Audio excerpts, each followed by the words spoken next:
At the race, Yomaski finds his thoughts drifting to his love for romantic comedies about childhood friends.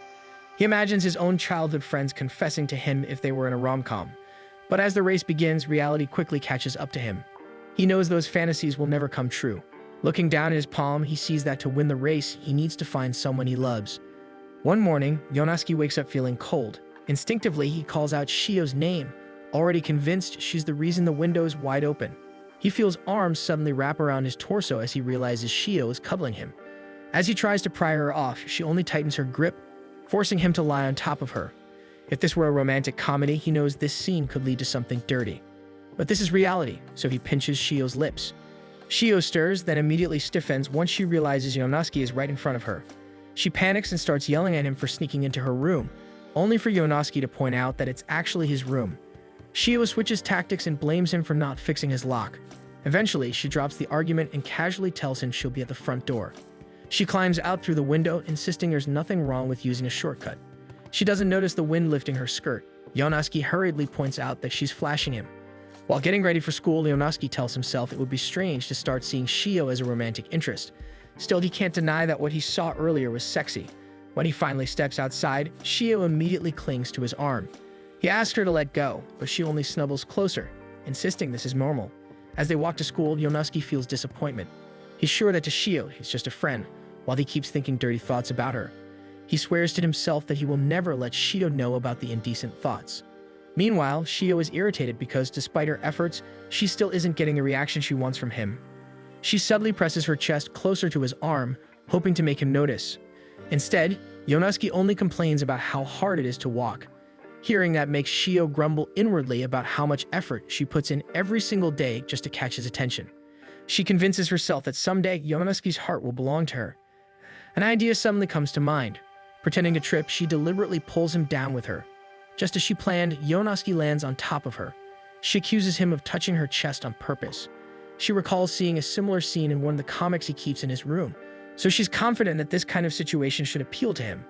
However, Yonaski's reaction is dry. He calmly gets up and complains about how clumsy she is. In reality, he's struggling to keep his expression under control. Seizing another chance, Shio suddenly claims that she sprained her ankle, putting on a cute act in hopes that it'll finally make him flustered. Instead, she's caught off guard when Yonaski helps her to the side of the road and pulls out a first aid kit. Yonaski explains that he's always prepared because Shio has always been reckless. He even recalls how, when they were kids, she used to jump across rooftops and get hurt in the process. Shio blushes, realizing how closely he's been watching over her. Once Yonaski determines that her ankle is fine, he insists that they should continue heading to school. Shio quickly catches up to him and grabs his hand. The sudden contact makes both of them flustered. Shio struggles to come up with an excuse to keep holding his hand and blurts out that she just wants to make sure he actually goes to school, remembering how she used to drag him there when they were younger. To reinforce her excuse, she lifts one leg slightly and claims her ankle still hurts and that she could use some support. Seeing no point in arguing, Yonaski gives in and they continue walking hand in hand. Despite this, Yonaski feels a quiet wave of disappointment. He knows that this is probably as far as his relationship with Shio will ever go. As they near the main street, he starts wondering what people might think if they see them. Yonaski pretends not to care, and the two of them walk forward into the crowd. Still, he can't help feeling surprised that Shio is willing to be seen like this with him. His imagination runs wild because the situation feels far too close to a romantic comedy moment. They're startled when they hear something drop and turn to see Akari staring at them with a bewildered expression, nervously pointing at their hands. They immediately pull apart and try to explain. Akari's confusion quickly melts into a mischievous grin as she starts teasing them. As she bends down to retrieve her fallen bag, she struggles to keep her composure. Luckily, Yonaski is too focused on clearing up the misunderstanding to notice her shaking shoulders. Suddenly, Akari's demeanor changes. She turns cold toward him and accuses Yonaski of being a creep toward Shio. She claims that it's her duty as one of his childhood friends to teach him a lesson. She turns to leave, but Yonaski panics and tries to stop her, accidentally grabbing her chest. Akari immediately explodes, scolding him while strangling him. Shio hurriedly steps in and trying to calm her down by explaining that they were only holding hands because she wanted to drag Yonaski to school. Realizing the misunderstanding, Akari freezes before turning away in embarrassment. She calls both of them idiots. Both Shio and Yonaski feel awkward and embarrassed. They had both thought that maybe they were finally making some progress in their relationship.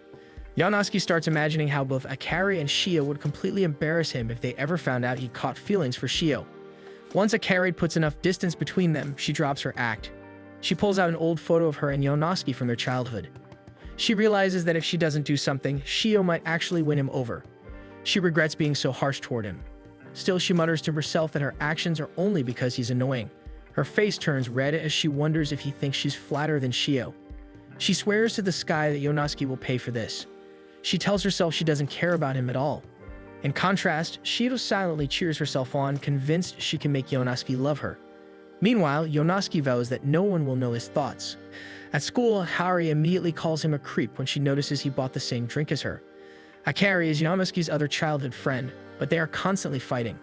Shio scolds them, but is called away for her class representative duties. The moment she leaves, they immediately start insulting each other. Yonosuke instantly regrets his words, remembering how, when they were younger, Akari used to be sweet and constantly stuck by his side. Now he can't help but wonder if she even considers him a friend. Hoping to make amends, he mentions his drink and casually tells Akari how good it tastes. Akari pretends not to care at all. In her mind, Akari curses him for not noticing her efforts. She had glammed up, studied hard so they could attend the same school, and even bought the same drink just to give them a chance to talk. She promises herself that she'll start being nicer if Yonosuke would just look her way. They end up opening their drinks at the same time, and Akari immediately accuses him of copying her. Yonosuke suddenly realizes he's holding Akari's drink. He tries to warn her that she grabbed the wrong one, but it's already too late. Akari's eyes widen as the realization sinks in. She gets flustered by the thought that she's just shared an indirect kiss with Yonosuke. Akari regains her composure and teasingly insults him, saying he's acting like a grade schooler for getting worked up. Noticing how red his face has become, she decides to tease him even more, even calling him a virgin. That comment finally makes Yonosuke snap back. He asks if she has any experience herself. Akari pretends to be confident, claiming that she does, and says the only reason she froze earlier was that the idea of sharing an indirect kiss with him was disgusting. Yonosuke fires back, insisting that he can kiss with his eyes closed. Their argument starts drawing attention, and Akari turns away, hiding her tears. The thought that Yonosuke kissed someone else hurts more than she expected. Trying to brush it off, Akari pretends not to believe him and challenges him to prove it by kissing her. They eventually find themselves by the staircase, both trembling with nerves while trying to fake confidence. Yonosuke notices that Akari is shaking, but she quickly mocks Yonosuke for his visibly trembling knees. After a moment, Yonosuke finally comes clean and admits that he has never kissed anyone before.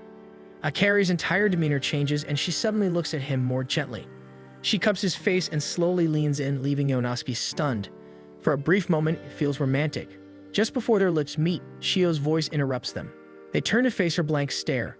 Shio suddenly steps closer, and Yonosuke begins to panic, worried that the situation is turning into a messy love triangle. Instead, Shio casually reaches up and pulls a loose thread from his hair, asking if they were getting close because Akari wanted to remove it. Akari nervously agrees, then accidentally trips, revealing her bear print underwear. Shio immediately covers Yonosuke's eyes. Yonosuke makes fun of Akari for being a kid, which earns him a sharp punch to the stomach. They immediately start arguing again, only reinforcing Yonosuke's belief that he can never be in a relationship with a childhood friend. Meanwhile, Shio mistakenly thinks that the two of them almost kissed and realizes that Akari may be her greatest threat. Back in the classroom, Yonosuke's male classmates gush over Shio and Akari, openly admiring how beautiful they are. They complain that it's a waste that both girls are close to Yonosuke and even ask if he's ever seen them change clothes. Yonosuke hurriedly insists that he doesn't see his childhood friends as women. He doesn't realize that Shio has just walked in. Shio pretends not to be offended and suddenly hugs him. When Yonosuke asks her to let go, she only presses closer, insisting that it's fine since they are close. She then asks if she can copy his homework. Yonosuke hands her his notes and tells her to stop clinging to him, but Shio ignores him. Instead, she casually sits down on his lap and starts copying his homework. When Yonosuke protests, saying it's inappropriate, Shio only rubs herself against him. This causes him to let out an involuntary sound, making him panic. Unfortunately for him, everyone notices and his classmates immediately start calling him a pig.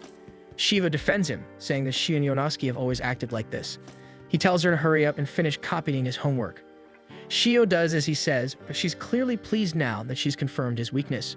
She teasingly grinds against him, knowing it's an effective way to make him finally see her as a woman. Akari scolds them for causing such a scene and insists that Shio copy the homework somewhere less scandalous. She tries to pull Shio off Yonosuke's lap, but Shio stubbornly refuses. Taking it as a challenge, Akari tells Shio to scoot over and sits down on Yonosuke's other leg. The entire class stares at the bizarre scene as Akari explains that she forgot her homework and that by sitting here, strange rumors won't spread about Shio. Akari begins to fidget nervously, which Shio interprets as a challenge. In response, Shio grinds herself even harder against Yonosuke. Unable to take it anymore, Yonosuke scolds both of them and pushes them off his lap, accidentally touching their chests in the process. He quickly excuses himself to go to the bathroom. Shio becomes more determined than ever to win his heart, while Akari remains overwhelmed. Alone in the bathroom, Yonosuke can only complain about the girl's actions. Yonosuke rushes through the crowd to get onto the bus, his mind filled with thoughts about how forbidden it feels to fall in love with his childhood friends.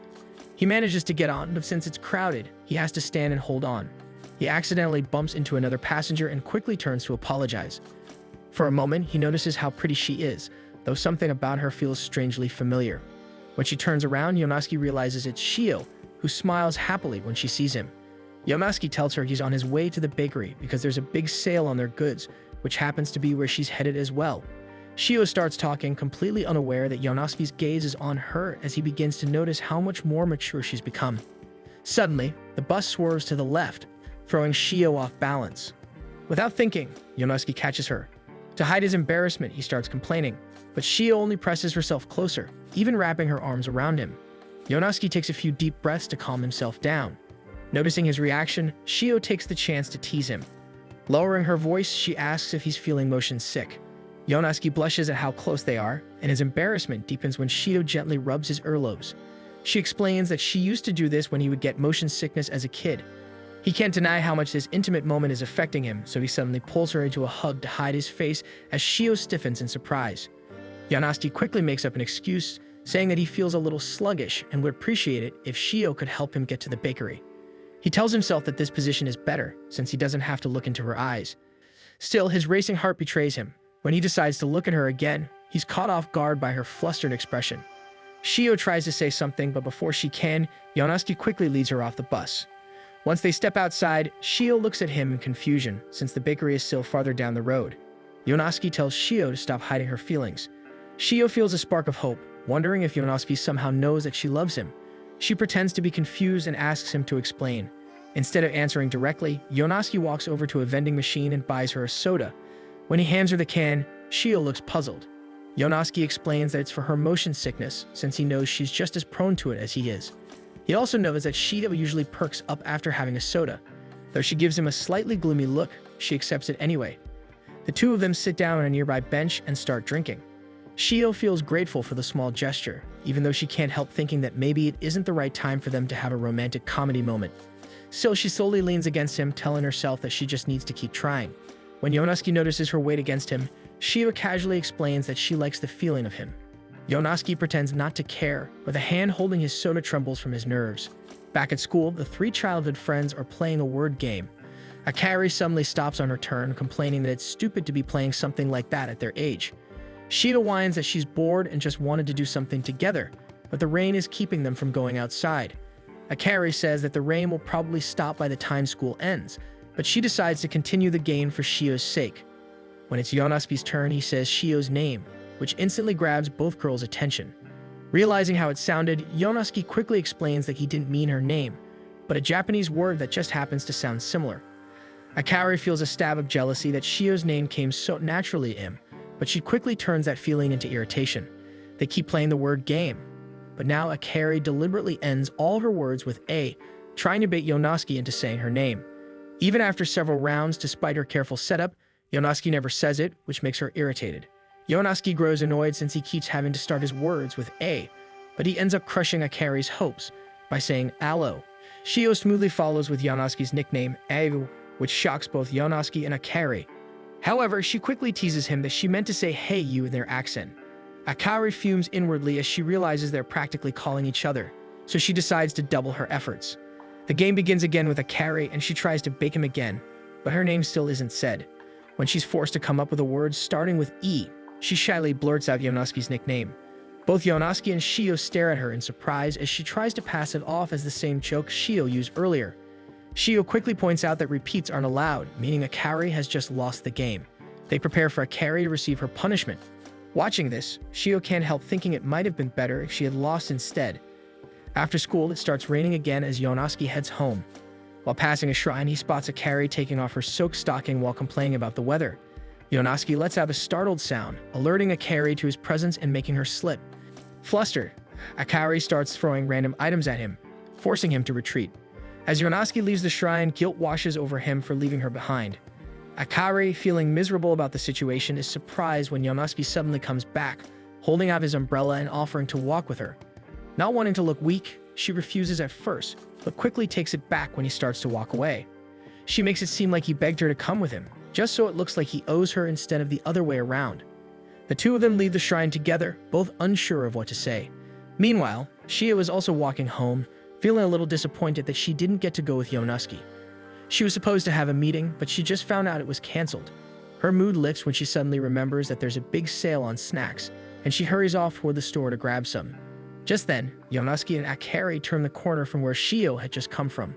The two of them are awkward around each other, which Yonosuke finds strange, considering that Akari is also his childhood friend.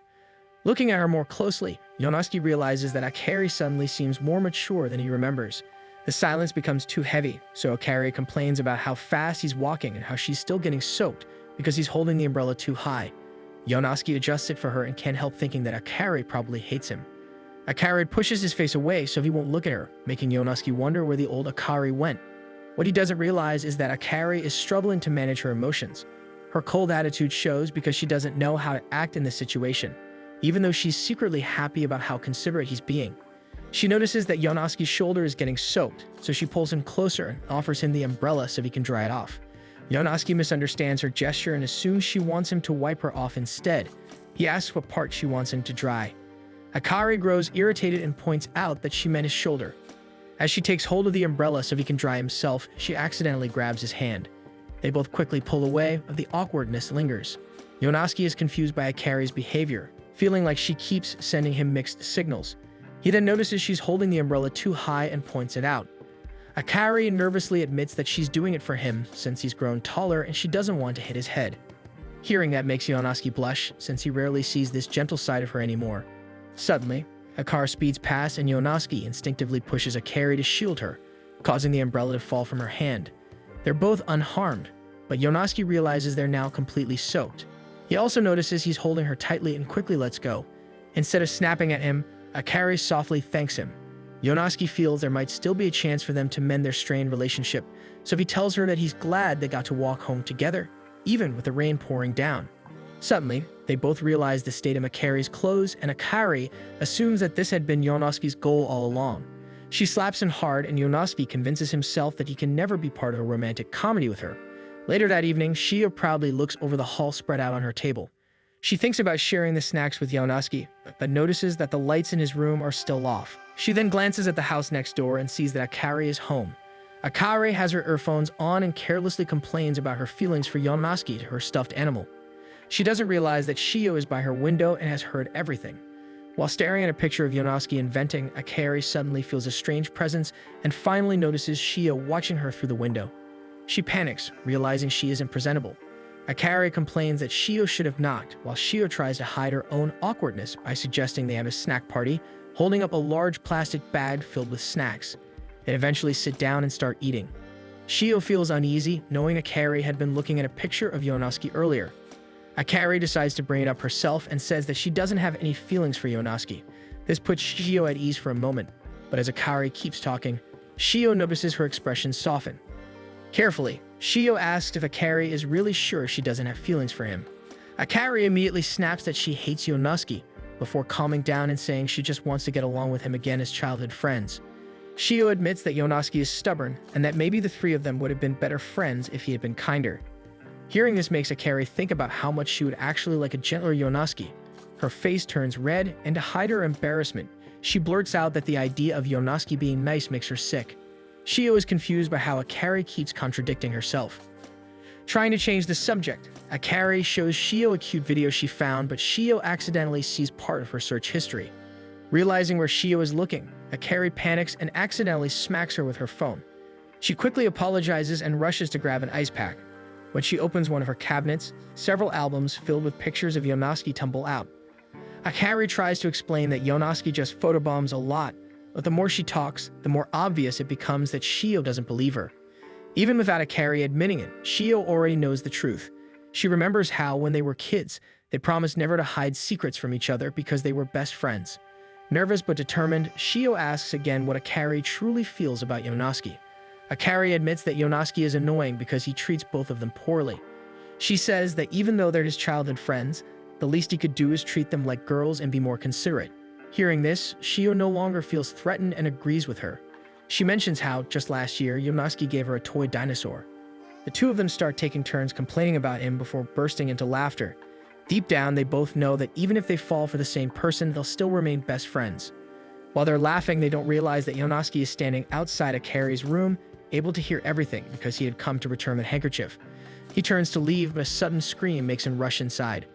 What he sees is so embarrassing that Akari immediately explodes, yelling at him for barging in and beating him up. Shio assesses the situation and wonders if Akari hates Yonosuke. One evening, Yonosuke finds himself on top of Shio, wondering how he ended up in this situation. One morning, Shio reads the latest volume of a romantic comedy comic in Yonosuke's room. She had snuck in again while he was still sleeping and decided to catch up on the series. As she reads, she tears up because the main heroine has finally ended up with her childhood friend. She wants a happy ending like that too. Shio glances over at Yonosuke and wonders if he feels the same way. Realizing her eyes are puffy from crying, she decides it's time to leave. Before climbing out the window, she gives Yonosuke one last smile and silently swears that she will have a romantic comedy with him. On his walk to school, Yonosuke recalls the previous day. He had managed to get his hands on the latest volume of a comic he'd been collecting. To avoid being recognized, he had gone out in disguise. Unfortunately, Shio and Akari spotted him immediately. He tried to hide the comic under his shirt as the girls crowded around him, eager to find out what he was hiding. The situation reminded him of a familiar romantic comedy setup, and while he was lost in his thoughts, the comic fell to the ground. Shio instantly recognized it as part of the series he kept hidden under his bed. Both Akari and Yonosuke were shocked that she knew, so Shio casually explained that she had seen them while lying around in his room. Akari wasted no time teasing him, pointing out that his taste in comics suggested he might be fantasizing about childhood friends. As Yonosuke continues walking to school, he dreads the day ahead, convinced they will keep mocking him. Suddenly, Shio covers his eyes from behind. He lightly scolds her for being too touchy in public. It didn't bother Shio at all, so she continues being affectionate as usual, but Yonosuke interprets it as teasing. Choosing to ignore her, he walks ahead. Before class, Shio tries approaching him again, but he excuses himself. At lunch, she makes another attempt, only for him to leave. Defeated, Shio returns to her desk. Troubled by how unusually cold Yonosuke was acting, Akari notices and offers to listen. Shio admits that Yonosuke has been distant lately. Nervous about the topic, Akari quickly brushes it off by calling Yonosuke a brat and mocking his love for romantic comedies. She encourages Shio to stay confident and keep pushing forward before walking away with a nervous laugh. After school, Shio ends up hiding in the gym storage room. She knows Yonosuke is supposed to be on cleanup duty there later, and she wants to reenact a scene from the romantic comedy comic. The scene involves the two leads getting trapped together in a storage room. Meanwhile, Akari decides to go with her friends, while Yonosuke is told to clean the classroom instead of the gym. Unaware of the change, Shio continues to wait for Yonosuke. She stays there for hours and she eventually falls asleep. When she wakes up, she realizes it's already late. She rushes to the door only to find that it won't budge. She considers calling someone for help, but her phone is already dead. She tries shouting for help, but after a while she realizes it's pointless. Shio rests on some foam mats and wonders if she'll end up completely alone. She's always been alone, and now that Yonosuke's acting cold toward her, she finds herself feeling the same sadness from before. Suddenly, she hears strange sounds coming from the door. It opens and Yonosuke appears, panting as if he ran all the way there. When he sees Shio, he tells her he knew she was there. He assumes she'd planned to surprise him during cleanup duty. He then turns away and says they should head home, since everyone is worried about her. Shio looks at him and tells him she's thankful he found her. Nervously, Yonosuke replies that it's because they're childhood friends. His words trigger a memory for Shio, another time when Yonosuke saved her from her loneliness. He had brought her meatballs and even sat down to eat with her. He had told her to call him whenever she felt lonely because they were childhood friends. Blushing, Yonosuke decides to let everyone know that he's found her. Shio brightens at his concern and finally admits that she was afraid he hated her because of how cold he had been acting lately. Yonosuke pales, not wanting to admit that he acted coldly because he was embarrassed that Shio found out about his comic collection. Overcome with excitement, Shio moves to hug him. Yonosuke isn't prepared to catch her and they end up toppling to the ground. Yonosuke quickly tries to get off her, but Shio suddenly asks if it's okay for them to stay alone together. Meanwhile, Akari's nervousness continues to grow as Yonosuke still hasn't responded to her messages. Yonosuke manages to pull himself together. Instead of kissing her, he presses her lips together with his hand and scolds her for playing around when everyone is worried about her. He gets off her and reaches for his phone as he convinces himself that this was just Shio trying to tease him again. Shio feels a bit disappointed that nothing has changed between them, but she forces a smile and casually says that she's hungry. She wonders out loud if she'll be having hamburger steak for dinner. Her words make Yonosuke remember the time they shared meatballs when they were kids. Shio notices that he suddenly grows quiet. Yonosuke props himself up and sits on the stage, then asks her if something has been bothering her. Shio pouts, realizing that Yonosuke seems to read her too easily. She climbs onto the stage as well and sits beside him. She tells him that she doesn't really want to talk about anything, but just wants to spend more time with him. They sit in silence for a while and Yonosuke starts to feel nervous. Trying to break the ice, he jokes that Shio has suddenly gotten shy, explaining that Shio is usually very touchy. Shio's expression softens into something sad as she quietly reminds him that he was the one who told her to stop. Feeling guilty, Yonosuke tells Shio that she's free to do those things when it's just the two of them. She immediately takes the opportunity, holding his hand and leaning against him. She notices right away that he smells nice, which gives away the fact that Yonosuke already showered before he ran out to look for her. Yonosuke feels his nerves creep up again as Shio squeezes his hand and admits that she wants to spend more time with him. She leans in to hug him and shares how strong her feelings for him are.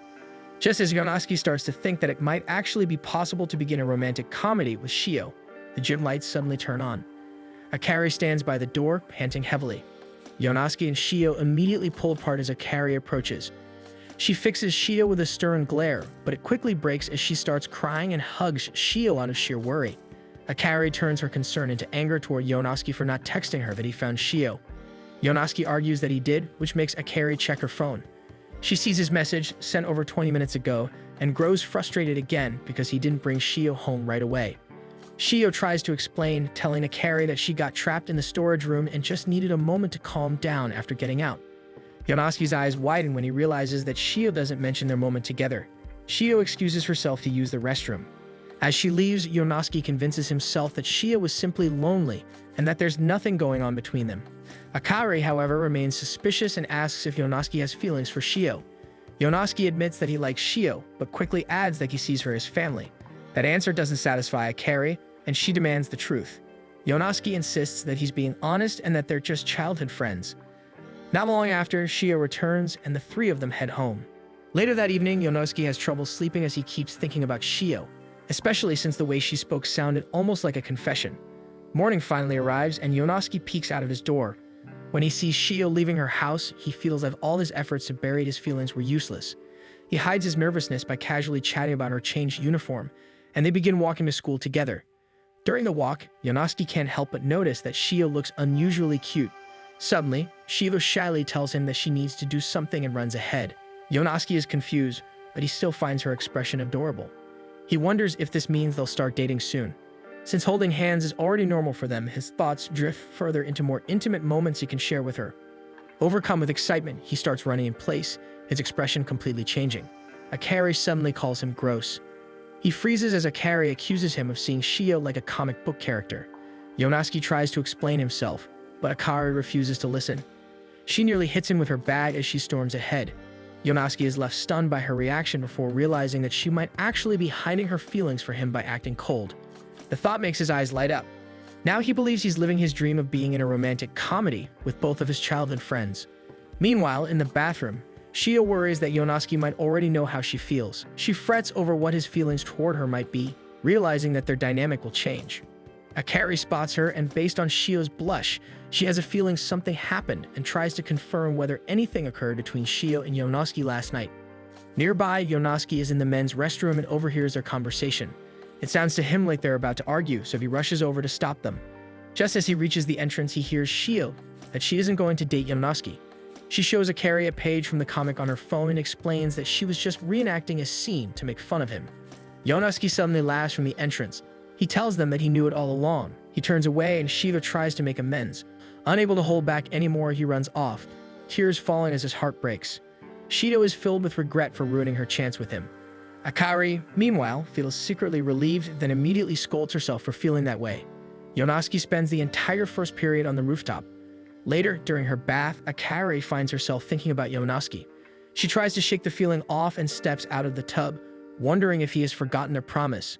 Suddenly, Yonosuke enters the bathroom and she immediately kicks him out. Downstairs, everyone gathers and Akari learns that Yonosuke's and Shio's houses both have broken bathrooms, so their families decided to come over to share the bathroom and have a small party. As the families mingle, Akari slips away and hides on the balcony. Yonosuke follows her to apologize, but she refuses to listen and even tells him to leave. The rejection frustrates him, especially since Akari used to beg him to stay when they were younger. Suddenly, Akari grabs his shirt and asks if he remembers their promise.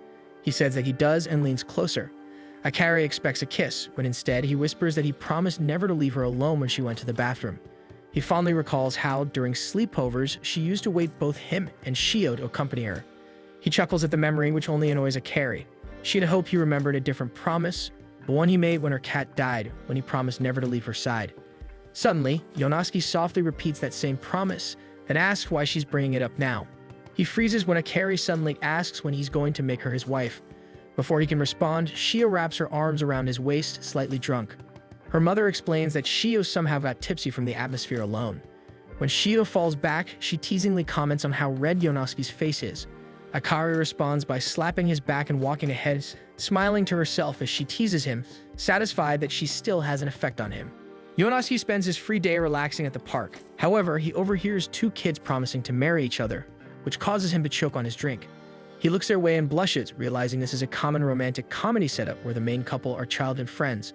He tries to focus on enjoying his day, but he keeps getting distracted by his feelings for both of his childhood friends, Shio and Akari.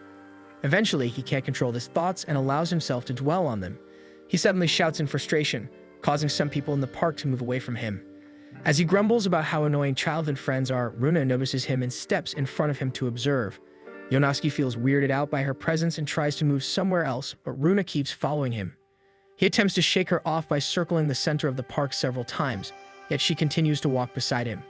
He stops and is about to ask her something, but she suddenly steps in front of him and grabs his face to get a better look. She starts patting him, making Yonosuke think she's strange. Runa's eyes suddenly light up and she exclaims that she has finally found him, calling him brother along with his nickname. She spins around with him excitedly and Yonosuke realizes that the strange girl is Runa, one of his childhood friends. Yonosuke tries to demand an explanation for why she's here, but Runa is too dizzy to respond. Moments later, they return to Yonosuke's home, where his mother eagerly greets her. It takes a moment for his mother to realize that Yonosuke has brought Runa home with him. She then explains that Runa plans to attend his high school, but will be transferring to the nearby junior high. Yonosuke asks if they will be neighbors again, only to be shocked when she reveals that Runa will actually be living with him.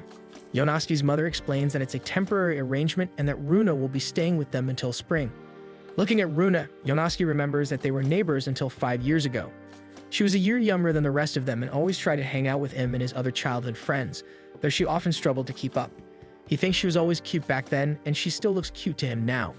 As she starts checking her belongings, Yonosuke's mother tells him to clean the spare room upstairs for Runa. He is about to head upstairs when Runa suddenly calls out to him.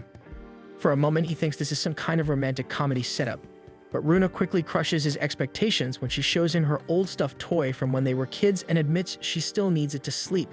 They begin cleaning together, and Yonosuke complains that he wasn't told about the arrangement earlier, since he would have prepared the room sooner.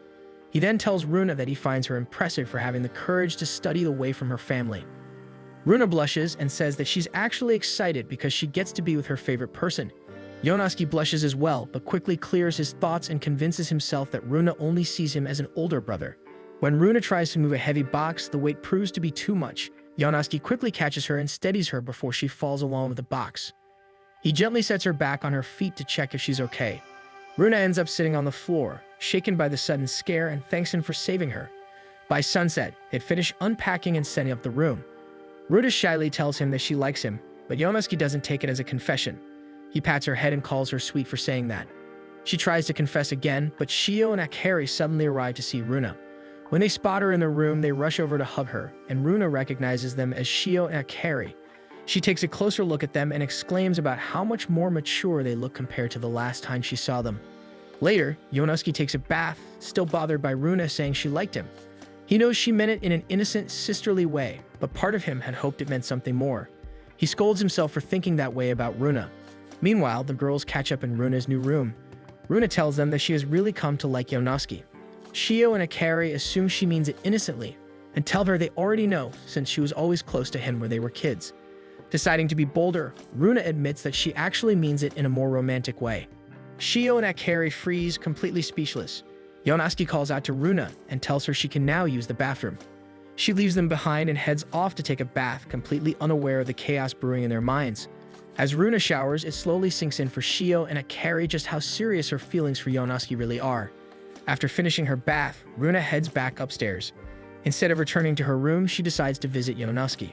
When he opens the door, she asks if she can come in, but before he can answer, Shio and Akari quickly usher her inside along with them, effectively trapping all four of them in Yonosuke's room. Yonosuke complains about the girls crowding his room, but Shio and Akari quickly insist that they should all hang out together since Runa has finally reunited with them. Runa, unaware that they are trying to block her from Yonosuke, happily agrees. Shio and Akari are relieved they checked Yonosuke's room before Runa arrived. They hadn't expected her to move so quickly, and now both of them are on high alert. They are so preoccupied that it's already too late to stop Runa from sitting on Yonosuke's lap. Runa asks if he can help dry her hair, insisting that she wants to be spoiled a little since it's been so long since she's seen him. When Yonosuke agrees, Shio and Akari panic and immediately drag Runa away from him, hastily coming up with excuses about how Yonosuke might ruin her hair. In the end, Shio and Akari take over drying and tying Runa's hair themselves. Whenever Runa tries to talk to Yonosuke, the two girls quickly distract her with stories and chatter. Yonosuke lets out a sigh of relief, grateful that Shio and Akari are keeping Runa occupied. That relief vanishes when he suddenly feels Runa's feet brushing against his under the table. His heart jumps and he panics over her intentions, quickly grabbing her foot with his hand. Runa says that he's tickling her, which makes Shio and Akari immediately peer under the table. Akari scolds Yonosuke while he scrambles to defend himself, while Shio can't help but feel impressed by Runa's bold tactic. For a brief moment, Akari imagines herself doing the same, but she quickly snaps out of it, reminding herself that tonight's goal is to stop Runa's advances at all costs. Wanting some of Yonosuke's attention, Runa asks him to help her study. She quickly positions herself beside him so he can teach her. Akari and Shio immediately scramble over as well, insisting that they can help her study too. Yonosuke suddenly feels overwhelmed as all three of his childhood friends crowd around him. Pleased by the attention, Runa decides to sit between Yonosuke's legs so Akari and Shio can help her from either side. She gives Yonosuke a sweet smile and confidently says that she loves him. Not knowing how to respond, he awkwardly thanks her. Everyone freezes when Runa leans closer, causing the two of them to eventually topple to the ground. When Yonosuke looks at her face, he realizes she has fallen asleep. Akari and Shio feel relieved that Runa didn't try to kiss him, but they also realize that she had essentially already confessed. Yonosuke carefully tries to help Runa up so he can bring her back to her room, asking the girls to help him. As Runa sleeps, Akari and Shio look at her fondly. Even though she has become their rival, they still see her as their little sister. That doesn't stop them from worrying about Runa's advances toward Yonosuke, especially since they know they'll eventually have to leave her alone with him. Meanwhile, Yonosuke is in his room, trying to rid himself of any impure thoughts about Runa. At the same time, Runa sleeps peacefully, dreaming about him. The next morning, Runa tries to wake Yonosuke, but he continues to sleep. She pinches his nose, which finally works. Yonosuke turns bright red when he realizes how close she is to him. They start the day together, and Yonosuke is surprised by the luxurious breakfast Runa prepared. After taking a bite, he compliments how good it tastes, making her smile at his praise. She leans closer and asks if she would make a good wife, and he agrees. With how sweetly she treats him, it's hard for him not to imagine being in a romantic comedy with her. However, when she suddenly starts jumping around childishly and nearly spills the miso soup, the fantasy quickly breaks. He continues his routine, convincing himself that he was just being delusional the night before. He tells himself that all of Runa's actions are simply because they're childhood friends and she missed him. He wants to punch himself for even considering Runa as a romantic partner. Suddenly, he feels Runa's arms wrap around his torso as she sweetly asks him to go on a date with her. She reasons that she wants to visit old places so they can look back on things. Yonosuke struggles and continues to remind himself that he is like a brother to her, so he pats her head and agrees. They first head to the riverbank, where they used to play as children. Runa immediately runs in, while Yonosuke warns her not to fall in. Looking at Runa, he smiles, thinking that she really is just a kid, so he has nothing to be nervous about. Some guys notice Runa and immediately find her attractive. This makes Yonosuke admit that even if Runa acts like a kid, she does look her age and is considered attractive. Runa tries to convince Yonosuke to splash around, but he refuses, saying it's too childish, though he shuts up when Runa holds his hand and tries to coax him in.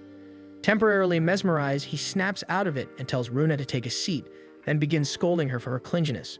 Runa calmly tells him that she's only clingy with him and that she won't act like this with just anyone. Yonosuke tries to argue, but they are interrupted when they notice a kid crying nearby. Approaching the boy, Runa easily calms him down, which impresses Yonosuke. They eventually find the boy's mother, and the child leaves with a smile on his face. Yonosuke calls what she did impressive, and Runa says that she wants to be someone who helps others stand, because when they were kids, everyone helped her stand. Facing Yonosuke, she shares that she's working hard to become a doctor. She reveals that she's been studying a lot and can already treat simple wounds. Yonosuke feels himself get a little embarrassed as he admits that he had always viewed her as a little kid. However, she has already figured out her life plan, making her more of an adult than he is. Runa corrects him and says that she really still is a kid who is just excited to become an adult. Yonosuke takes a good look at her, realizing that his perception of Runa had been wrong. He briefly wonders if her confession last night was romantic. Before he can ask, Akari and Shio immediately run up to him and greet Runa. Shio and Akari jump into the lake and begin splashing water on Runa and Yonosuke, coaxing them both to play. While Yonosuke finds it annoying, Runa is easily persuaded. All three girls begin playing in the water as Yonosuke watches from nearby. He feels embarrassed with himself since he was about to ask Runa about her confession. Suddenly, Runa appears in front of him, and for a brief moment, he expects another confession. But Runa simply shows him two crawfish and makes her way over to him. She trips on the way, making the girls worry and making Yonosuke realize that he cannot be in a rom-com with her. One morning, Akari observes Yonosuke in the school store. She knows he loves romantic comedy manga, so she is worried because Runa has basically confessed. Since then, she has been curious about what he feels for Runa. Eventually, Yonosuke calls her out for staring at him. Not wanting to admit that she grabs a random piece of bread and announces that she also wants to buy bread. As she marches forward to pay for the item, Yonosuke gets a glimpse of what it is and stops her. She realizes she is holding the extra hot curry bread. Yonosuke cautiously approaches her, insisting that she can still put it back on the shelf. However, Akari knows she will give herself away if she does that, so she puts on a confident facade and tries to make it sound like she wants to eat something hot. Yonosuke still insists that she put it down, telling her that it's way too much for her. To convince her, he claims to have bitten a piece before and been overwhelmed by the intensity. He also says that there are rumors about students eating that bread and having to leave school early. Akari feels herself getting sick at the stories but insists that she is aware of them and still wants the bread. He tries to convince her one more time by mentioning that her stubbornness will be her downfall, even betting that she'll throw it away after one bite. The statement pisses her off, so out of spite, she pays for the bread and swears to finish it. In the classroom, both she and Yonosuke pale as she opens the plastic containing the bread, the hot seasoning already wafting through the air. She tentatively licks it as Yonosuke tells her to take his melon bread instead. Stubborn as always, she takes the first bite. At first, the heat doesn't hit her, but once it does, she immediately regrets it as her tongue is brought into a world of pain. She squirms in her seat and Yonosuke makes a move to remove the bread from her desk, but she blocks his hand and takes another bite, scolding herself for getting into this mess. She chokes on the bread, instantly worrying Yonosuke. He decides to look for some milk for her, but Akari stops him, pleading with him to watch her finish the entire bread. Yonosuke is caught off guard by her request, but since Akari is gripping his hand so tightly, he decides not to argue as she forces herself to take bite after bite of the hot bread. She finally finishes it and triumphantly holds up the empty wrapper. A moment later, she realizes she is still holding his hand. Embarrassed, she quickly lets go and turns her face away. She hears Yonosuke apologize, telling her she was impressive because he never thought she could handle it. Akari looks at him with a dreamy expression. Still breathless, she blurts out that she likes him and panics and hastily corrects herself, claiming she meant that she likes hot food.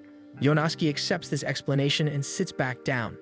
Not long after, the heat becomes too much for her, and she suddenly faints, leaving Yonosuke in a panic over her collapsed form. Final exams are over and summer break is about to begin. Shio and Akari are thrilled since they scored high on their tests.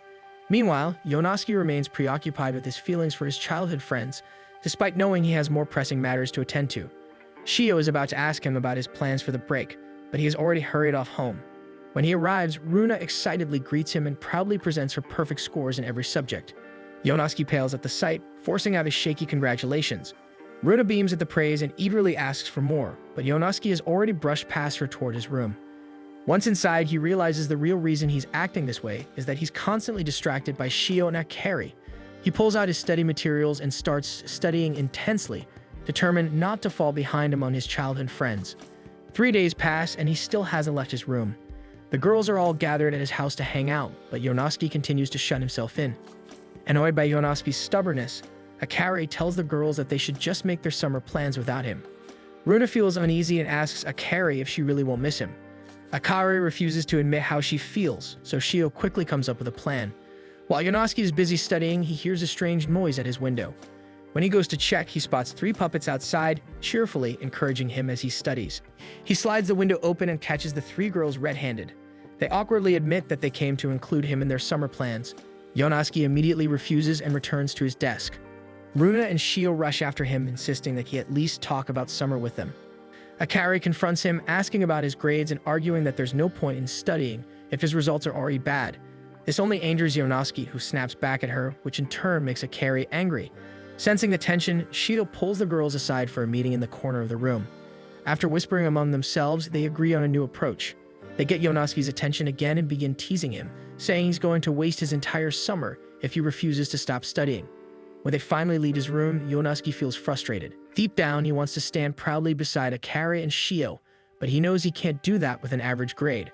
Sometime later, while he is deeply focused on his studies, he suddenly feels someone tapping him. He turns around, ready to scold them, but the words vanish in his throat when he sees all 3 girls standing behind him. They excitedly try to encourage him into going to the beach with them.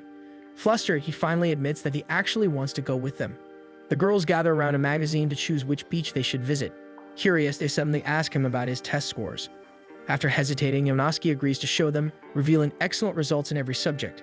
Still, he admits he feels embarrassed because he didn't manage to score perfect marks. Their reaction to his results makes Yonosuke curious about what Akari and Shio scored, but the girls awkwardly try to dodge the question. He quickly realizes that they didn't score as high as they claimed. With an amused sigh, he tells them they'll still have to study over the summer, which immediately makes both girls wail in despair. Eventually, Shio and Akari head home, leaving Yonosuke to take his bath. He grumbles that he didn't manage to study while they were there. Still, the thought of spending the summer with all 3 of his childhood friends makes him strangely giddy. Lost in his thoughts, he doesn't notice time passing until he hears the girls chatting outside. When the door opens, he quickly hides himself. While the girls prepare, Yonosuke pieces together from their conversation that they're having a pajama party. Runa suddenly comments on Shio's figure, amazed by how mature she looks, then turns to Akari and says she's cute by comparison. Akari grows embarrassed and snaps back that size doesn't really matter. The girls then start joking about what Yonosuke would look like if he were a girl, making Shio and Akari burst into laughter. In the process, Shio leans against the tub, causing the cover to slip slightly, revealing Yonosuke's head. Luckily, the girls don't notice and Yonosuke carefully adjusts the cover back into place. Soon after, they decide it's time to get in. Runa slides in first, only sliding the cover just enough for herself. Shio starts to move the cover so she can climb in as well. However, Shio stops when Runa suddenly asks what they think Yonosuke feels about them. She believes anyone would fall in love with them. Shio and Akari insist that Yonosuke doesn't have any romantic feelings for them. Akari even goes further, saying she wouldn't like it if Yonosuke did like her. This makes Runa admit that she would be ecstatic if Yonosuke ever confessed that he liked her. The declaration shocks Shio and Akari, and Shio slowly admits that she would also be happy if Yonosuke liked her that way. Feeling exposed, Akari finally shares that she wouldn't hate it if Yonosuke liked her either. Flustered, she quickly claims that the heat is getting to her and leaves. Shio and Runa decide to follow her. Once the door closes and the lights go out, Yonosuke finally emerges from the tub, relieved that no one seemed to notice him. As he finishes changing, his thoughts drift back to Shio and Akari and what he just overheard. Suddenly, Runa re-enters and spots Yonosuke there. She remarks that she's surprised he's still in there, confirming to him that she had noticed him earlier, though he has no idea how long she knew. Runa chooses not to say anything more about it. Before leaving, she teases him that she expects him to make up for today. Yonosuke blushes, realizing that his summer really does feel like the beginning of a romantic comedy with his childhood friends. When summer finally arrives, Shio is the first to meet Yonosuke at his house since they agreed to go together. As they walk toward their destination, Yonosuke feels like summer is the start of the romantic season. Still, it feels far from romantic because instead of doing anything fun, they're in the library to study. The idea was Shio's. She wanted them to work on summer homework together whenever they didn't have plans. Yonosuke had scolded her that day about focusing, yet now he is the one who is distracted by her. That day weighs on his mind, especially after what he overheard last night. He briefly considers the possibility of getting together with Shio or Akari, but quickly pushes the thought away, already imagining both of them turning him down. Akari notices his shifting gaze and tries to poke him to get his attention. When she gets his attention, she makes an encouraging gesture, which only makes his heart race. After their study session, they sit outside the study area. Yonosuke is forced to admit that Shiho actually did a good job staying focused. Smiling, Shiho says she wants to ask him something about a problem and leans against him to show her notes. Yonosuke complains about how close she is because of the heat, but Shiho only teases him and refuses to move away. He feels like she still treats him like a kid, yet wonders if he should show her that he actually likes her. Slowly, he tries to take her hand, but Shiho suddenly pulls back and proudly declares that she'll be able to finish all their lessons in a week. Yonosuke humors her, pointing out several of her mistakes and saying they'll need many study sessions over the summer. Shiho pouts, saying she wanted to spend the break making fun memories with him instead. Yonosuke reassures her not to worry, insisting that nothing between them will ever change. He even says that since they've been the same since grade school, he believes they'll stay that way even after graduation. Shiho tries to hide her disappointment, but her voice wavers as she asks what would happen if they went to different colleges or ended up with different partners or even had families in the future. To all of her worries, Yonosuke firmly says that they will always be childhood friends. Although Shiho is glad he values their bond, she isn't satisfied. Nervously, she asks what he would do if she asked him out. Yonosuke freezes, thinking this might finally be his rom-com moment with her. His fantasy immediately collapses when Shiho clarifies that she meant asking him out for ice cream. They leave the library together, with Yonosuke disappointed and Shiho determined to make their summer special. One summer day, the three girls run cheerfully toward the beach, thrilled to finally spend the day together. Meanwhile, Yonosuke trudges behind them, weighed down by all their bags. While the girls are full of energy, Yonosuke sulks by digging holes in the sand. Shiho and Runa call out to him, inviting him to join them in making shaved watermelon, but he only glances back at them with irritation before setting everything up properly. Instead of staying with them, he returns to his digging. The girls begin to wonder why he is in such a gloomy mood, unaware that he's frustrated because he isn't in a romantic comedy. Eventually, Akari snaps and scolds him for ruining the atmosphere. But Yonosuke insists that they should just have fun without him as he picks up a pretty shell. Akari gives up trying to convince him, but Shiho and Runa refuse to leave him alone and continue urging him to join them. Akari watches in shock at how boldly the two of them are acting. Shiho is determined to make this a meaningful summer with Yonosuke, and Runa feels the same, especially since this is her first summer back with him in years. Feeling both physically and emotionally overwhelmed, Yonosuke suddenly screams into the air to release his tension. He repeatedly reminds himself that all three girls are his precious childhood friends. Lately, he's been struggling to see them as just friends, and the sight of them in their swimsuits isn't helping at all. He tries to steady himself by recalling the promise he made to Shiho the other day. Despite this, Shiho decides to push her luck and boldly asks him to apply sunscreen on her back. At the same time, Runa starts rubbing sunscreen onto Yonosuke's back, making him freeze in embarrassment. He tries to get her to stop, but Runa quietly reminds him of what happened in the bathroom. Shiho and Runa then begin competing for his attention, leaving Akari stunned by how assertive they've become. While Akari panics over what she should do, Shiho and Runa are already dragging Yonosuke toward the sea.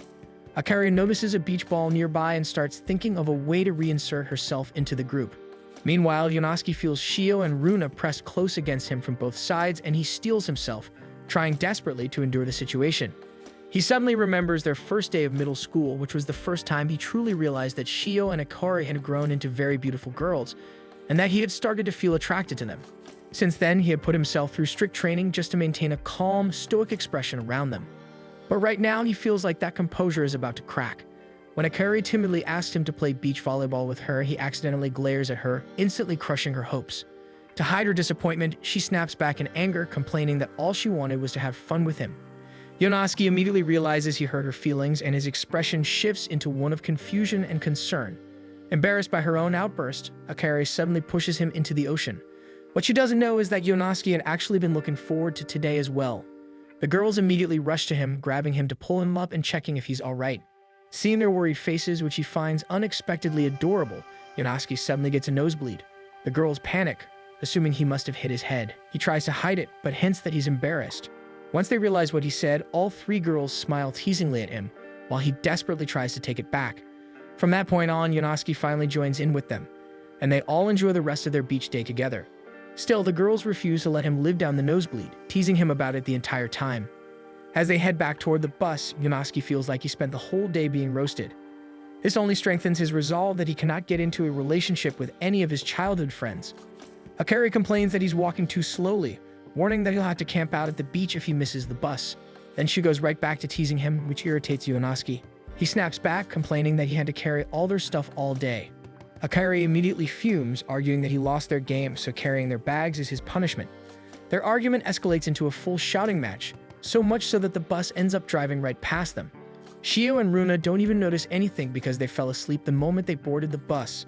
Both Akari and Yonosuke begin to panic when they realize that it was the last bus of the day. Akari checks her phone only to discover there is no signal. Yonosuke complains about their location, pointing out that they chose such a secluded beach. This immediately makes Akari angry, since she was the one who found the place.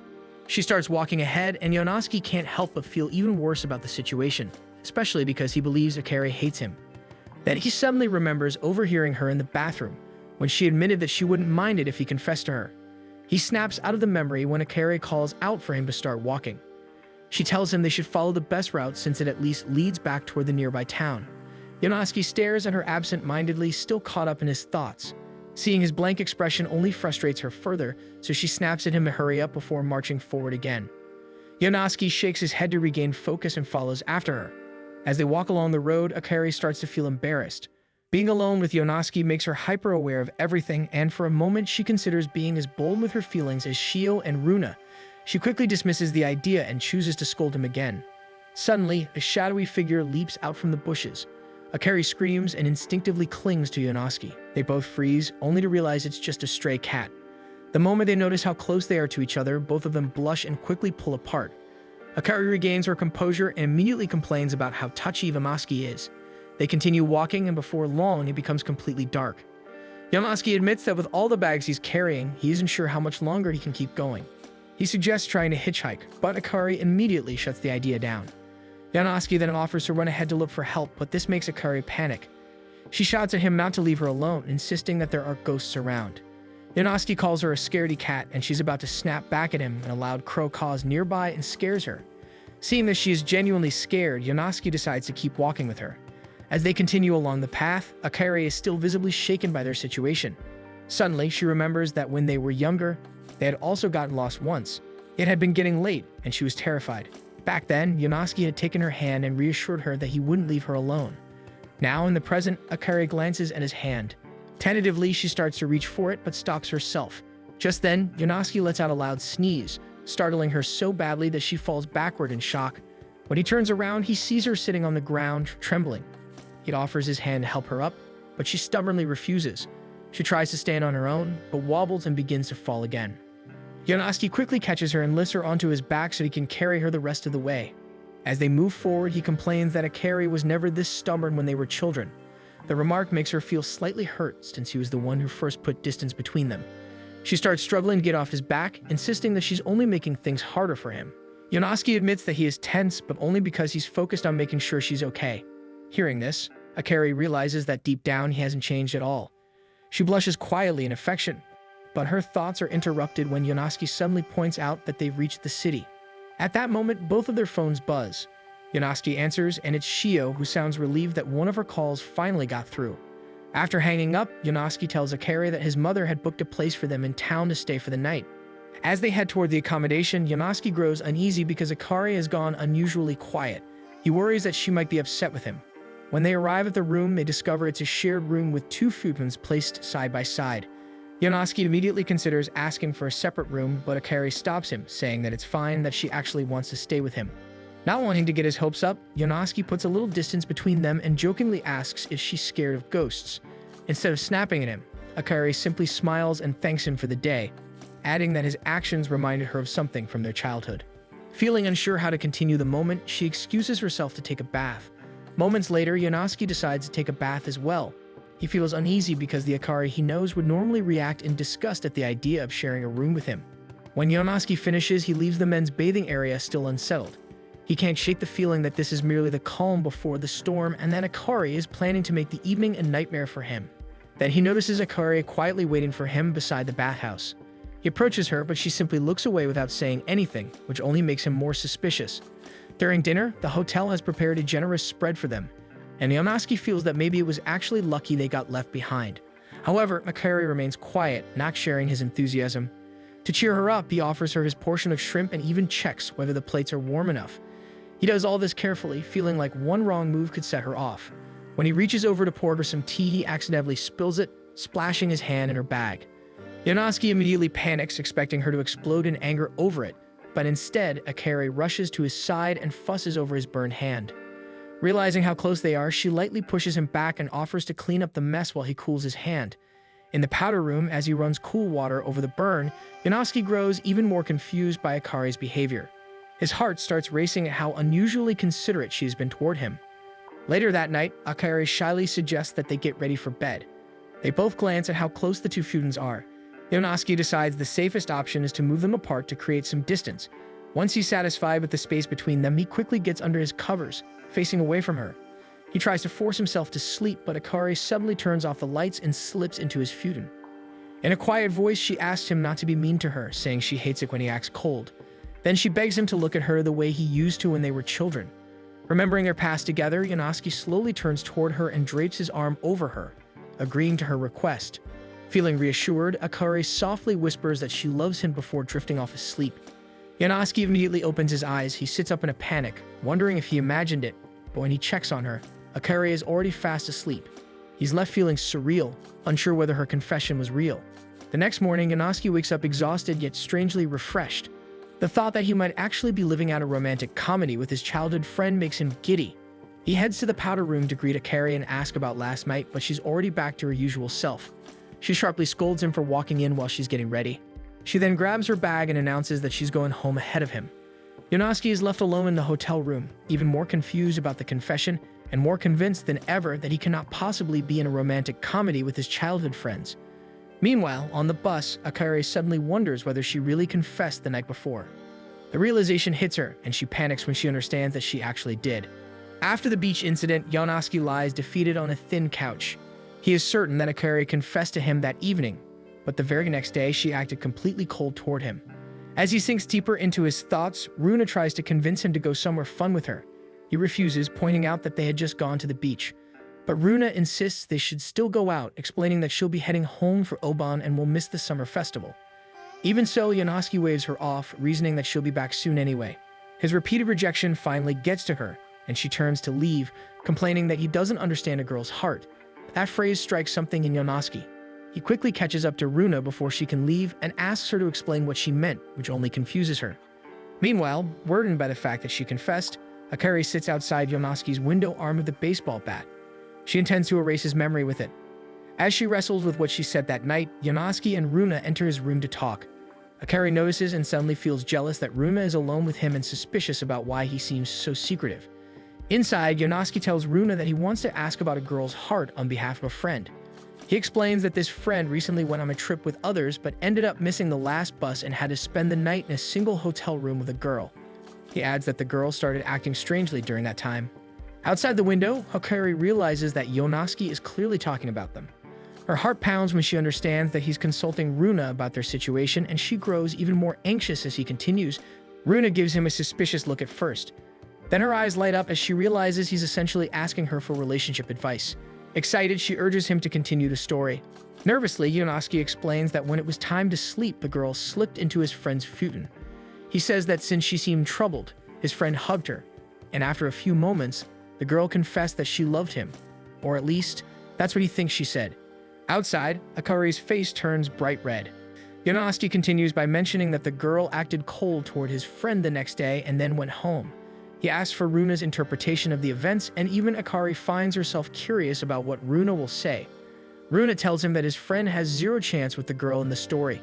She explains that while it might have been an honest misunderstanding, bringing it up the next day could have embarrassed the girl. She adds that it's also possible his friend misheard the confession entirely, but regardless, he should have pretended not to hear anything at all. Outside, Akari quietly insists to herself that Runa is completely wrong about her feelings. Yonosuke says he had been thinking the same thing since he always believed the girl hated his friend. He explains that she was always cold and scowling at him, and for some reason, only toward him. With this new detail, Runa pauses and retracts her earlier conclusion. Instead, she suggests that this might be a Tsukisaki situation. The unfamiliar term confuses both Yonosuke and Akari, so Runa explains that it refers to someone avoiding the person they like. She goes on to say that the girl in the story is obviously its tsundere. Runa elaborates, pointing out how the girl's cold behavior mixed with sudden warmth fits the classic tsundere trope perfectly. She confidently advises that Yonosuke's friend should aggressively pursue the girl, insisting that it would only make her fall for him even harder. Both Akari and Yonosuke panic at that suggestion. Runa then teasingly asks whether his friend is actually considering dating the girl. Yonosuke blushes and shyly admits that his friend wouldn't be opposed to dating the girl in the story.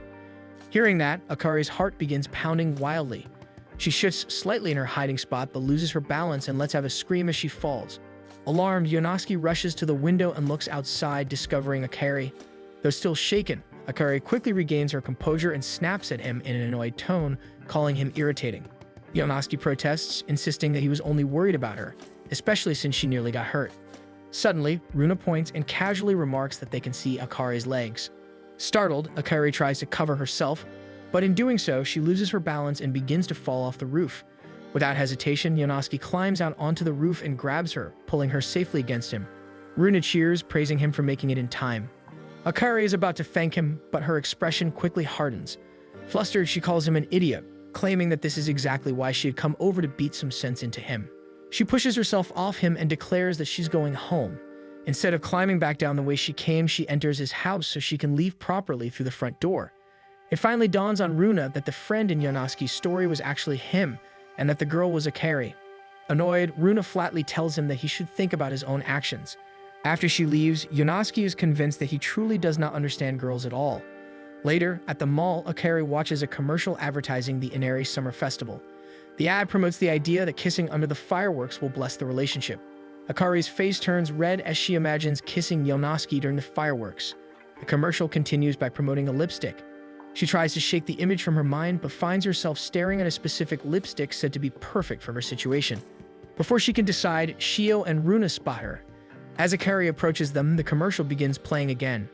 Runa's eyes sparkle the moment she hears about the love legend tied to the festival.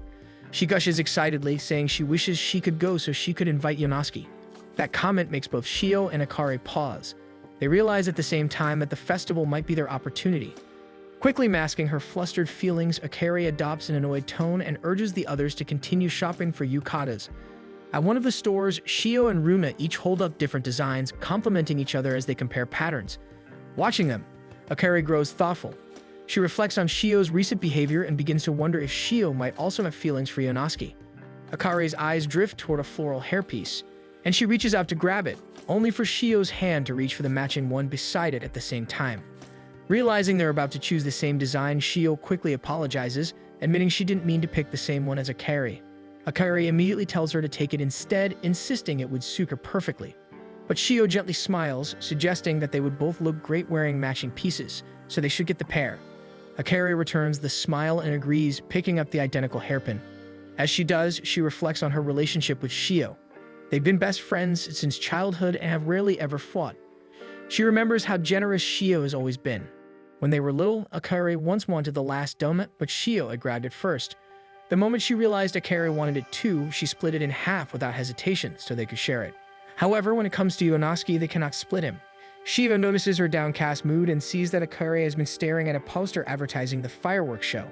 Akari explains that they've always watched the festival fireworks together as a group and she's looking forward to doing it again with everyone. Shio leans against the railing thoughtfully and mentions that she once saw a TV report claiming the Inari fireworks legend might actually be true, that couples who get together during the festival often end up marrying. Akari states that the legend doesn't really apply to them, since they always watch as a group. But then Shio quietly adds that this year she wants to watch the fireworks alone with Yonosuke. Akari freezes since this confirms her suspicion. Still, she forces a smile and tells Shio she should go for it.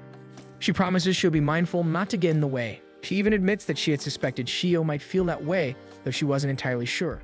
Shio asks if it's truly okay for her to invite Yonosuke. She tells Akari she wants to be honest and that Akari should be honest too because she has a feeling that Akari might have the same feelings for him. Realizing she's been seen through, Akari feels memories of her time with Yonosuke flash through her mind. Her chest tightens and finally she admits that she also wants to watch the fireworks with just Yonosuke. Shio suddenly feels lighter because the two of them are being completely honest with each other. Instead of feeling upset, she feels relieved and refreshed. She smiles warmly and tells Akari how happy she is that Akari finally admitted she likes Yonosuke. She even says she's grateful that another one of their childhood friends has feelings for the same boy they grew up with. Shio extends her hand and declares that no matter who wins Yonosuke's heart, there will be no hard feelings between them. Akari silently thanks her and takes Shio's hand firmly, declaring that she won't lose. On the evening of the Inari Summer Festival, the group attends together. But Akari knows that once the fireworks begin, Yonosuke will choose only one of them. What makes it worse is that she still hasn't worked up the courage to properly invite him to watch the fireworks with her. She remembers how, in the days leading up to the festival, she had tried several times to ask him, only for her nerves to betray her. Instead of inviting him to the fireworks, she somehow ended up asking him to join her for morning exercises. Her cheeks burn at the embarrassing memory. Yonosuke suddenly grabs her wrist, snapping her back to the present as he continues walking ahead through the crowded festival. Shio raises her voice, attempting to invite him to watch the fireworks later, but Yonosuke either doesn't hear her or misunderstands. He simply reminds her to be careful while walking, since she isn't used to wearing a yukata. Shio realizes this is much harder than she expected. She notices Akari trying as well. Akari opens her mouth to invite him, but her tsundere instincts take over and instead she criticizes his outfit. Shio then wraps an arm around her. The two share a good-natured laugh at their own failures before realizing that the fireworks will begin soon. They trail slightly behind Yonosuke, whispering and encouraging each other to confess first, yet neither of them can bring themselves to do it. Suddenly, Yonosuke appears next to them with a menacing aura. The girls brace themselves, thinking he's about to scold them. Instead, he reveals the masks and snacks he bought for both of them, insisting they enjoy the festival properly. He makes sure to give them equal amounts before leading them toward the game stalls. The girls are puzzled by his sudden burst of enthusiasm, but Yonosuke is determined to have fun and keep everyone distracted. In truth, he has noticed the strange tension between them. Rather than confront it, he chooses to ignore it. He stuffs a large bite of yakisoba into his mouth and chokes on it. Both girls immediately rush to pat his back. Once he recovers, they burst into laughter. The scene reminds them of how he used to get overly excited at festivals when they were younger. But then an announcement echoes through the festival grounds that the fireworks will begin shortly. They both try once more to invite him, but Yonosuke keeps misunderstanding their attempts, thinking they're asking for more food or wanting to play another game. Finally, fed up, they act at the same time. Each girl grabs one of Yonosuke's hands. Together, they confess that they want to watch the fireworks alone with him. They decide to give him a choice. If he goes to the Torii Gate, he will watch the fireworks with Shio. If he goes to the shrine grounds, he will watch them with Akari. And with that, the decision is left entirely in his hands as the girls rush to their respective areas. Before deciding where to go, Yonosuke recalls one of their summer festivals back in junior high. The girls had been excited that night, and even then, he had already been aware of his attraction to both of them. To preserve their friendship, he deliberately acted aloof, convincing himself that neither of them would ever see him as boyfriend material anyway. But tonight is different since both girls have run off in separate directions, each expecting him to choose one of them by the end of the night. What neither of them realizes is that Haru, another one of Yonosuke's childhood friends, witnessed the entire exchange from a distance. It takes Yonosuke a moment to snap out of his daze. He shakes his head, refusing to believe that either of them was seriously confessing to him. Thinking rationally, he convinces himself this must be another one of Akari and Shio's elaborate attempts to tease or embarrass him. He begins walking aimlessly through the festival, trying to clear his head. But the image of them grabbing his hands, asking him to choose, keeps replaying in his mind until he feels like he might lose it. Then suddenly, he hears Akari scream nearby. He turns and spots her standing near a tree. Believing he's still out of sight, she mutters to herself about the festival legend, the one that promises love and happiness to couples who kiss when the last firework bursts in the sky. In truth, she's incredibly nervous about the idea of kissing him and wonders how she's even supposed to go through with it. Flustered, she decides to practice using the festival mask she's holding as a stand-in. Yonosuke slowly approaches and eventually she notices him. Horrified, Akari flushes bright red and immediately begins throwing small rocks in his direction, demanding to know why he's there. Yonosuke dodges, trying to calm her down, and instead asks why she's the one hiding out there. She stops throwing rocks but quickly hides the mask behind her back. Yonosuke feels suspicious and wonders if what he saw earlier was her practicing to kiss someone. Just then, he overhears a nearby group chatting excitedly about the festival legend. He turns slightly and listens in. The words echo in his mind, and suddenly a realization hits him. Both Akari and Shio are probably preparing to kiss him during the fireworks show. When the nearby group leaves, Yonosuke nervously asks Akari whether what they were saying about the legend has anything to do with how she and Shio have been acting. Akari's face turns bright red, and instead of answering, she suddenly runs off in embarrassment. Yonosuke doesn't fully understand why, but before he knows it, his feet are carrying him after her. As he chases her through the festival crowd, he begins to think this is the start of their romantic comedy. But his imagination is cut short when a large man suddenly grabs him, accusing him of harming Akari. Within moments, a few other festival goers join in, misunderstanding the situation and pinning Yonosuke to the ground. Seeing this, Akari freezes, then quickly feels a wave of guilt.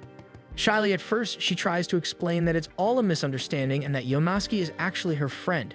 When no one listens, she raises her voice and firmly clarifies the situation. After a tense moment, the crowd disperses, grumbling that it was only a couple's quarrel. At that comment, both Yonosuke and Akari flush deeply. They instinctively turn away from each other. Yonosuke tries to speak first, but Akari stops him. She tells him they can talk properly after he decides whether to choose her or Shio. And if he chooses her, she promises to finally come clean about everything she's been hiding from him. They lock eyes for a brief, charged moment, but Akari breaks eye contact first and begins walking away. She only stops when Yonosuke's phone starts ringing. He answers and she learns that it's Shio, and from his expression, it's clear the conversation isn't what he expected. Shio tells him that she won't be watching the fireworks with him after all since something came up. She tells him not to worry about her and to enjoy the fireworks with Akari instead. Then she hangs up right after. Earlier, after telling Yonosuke to meet her at the Torii gate, Shio had hurried off toward the meeting spot, fully intending to wait for him there. But after putting some distance between them, she checked the time.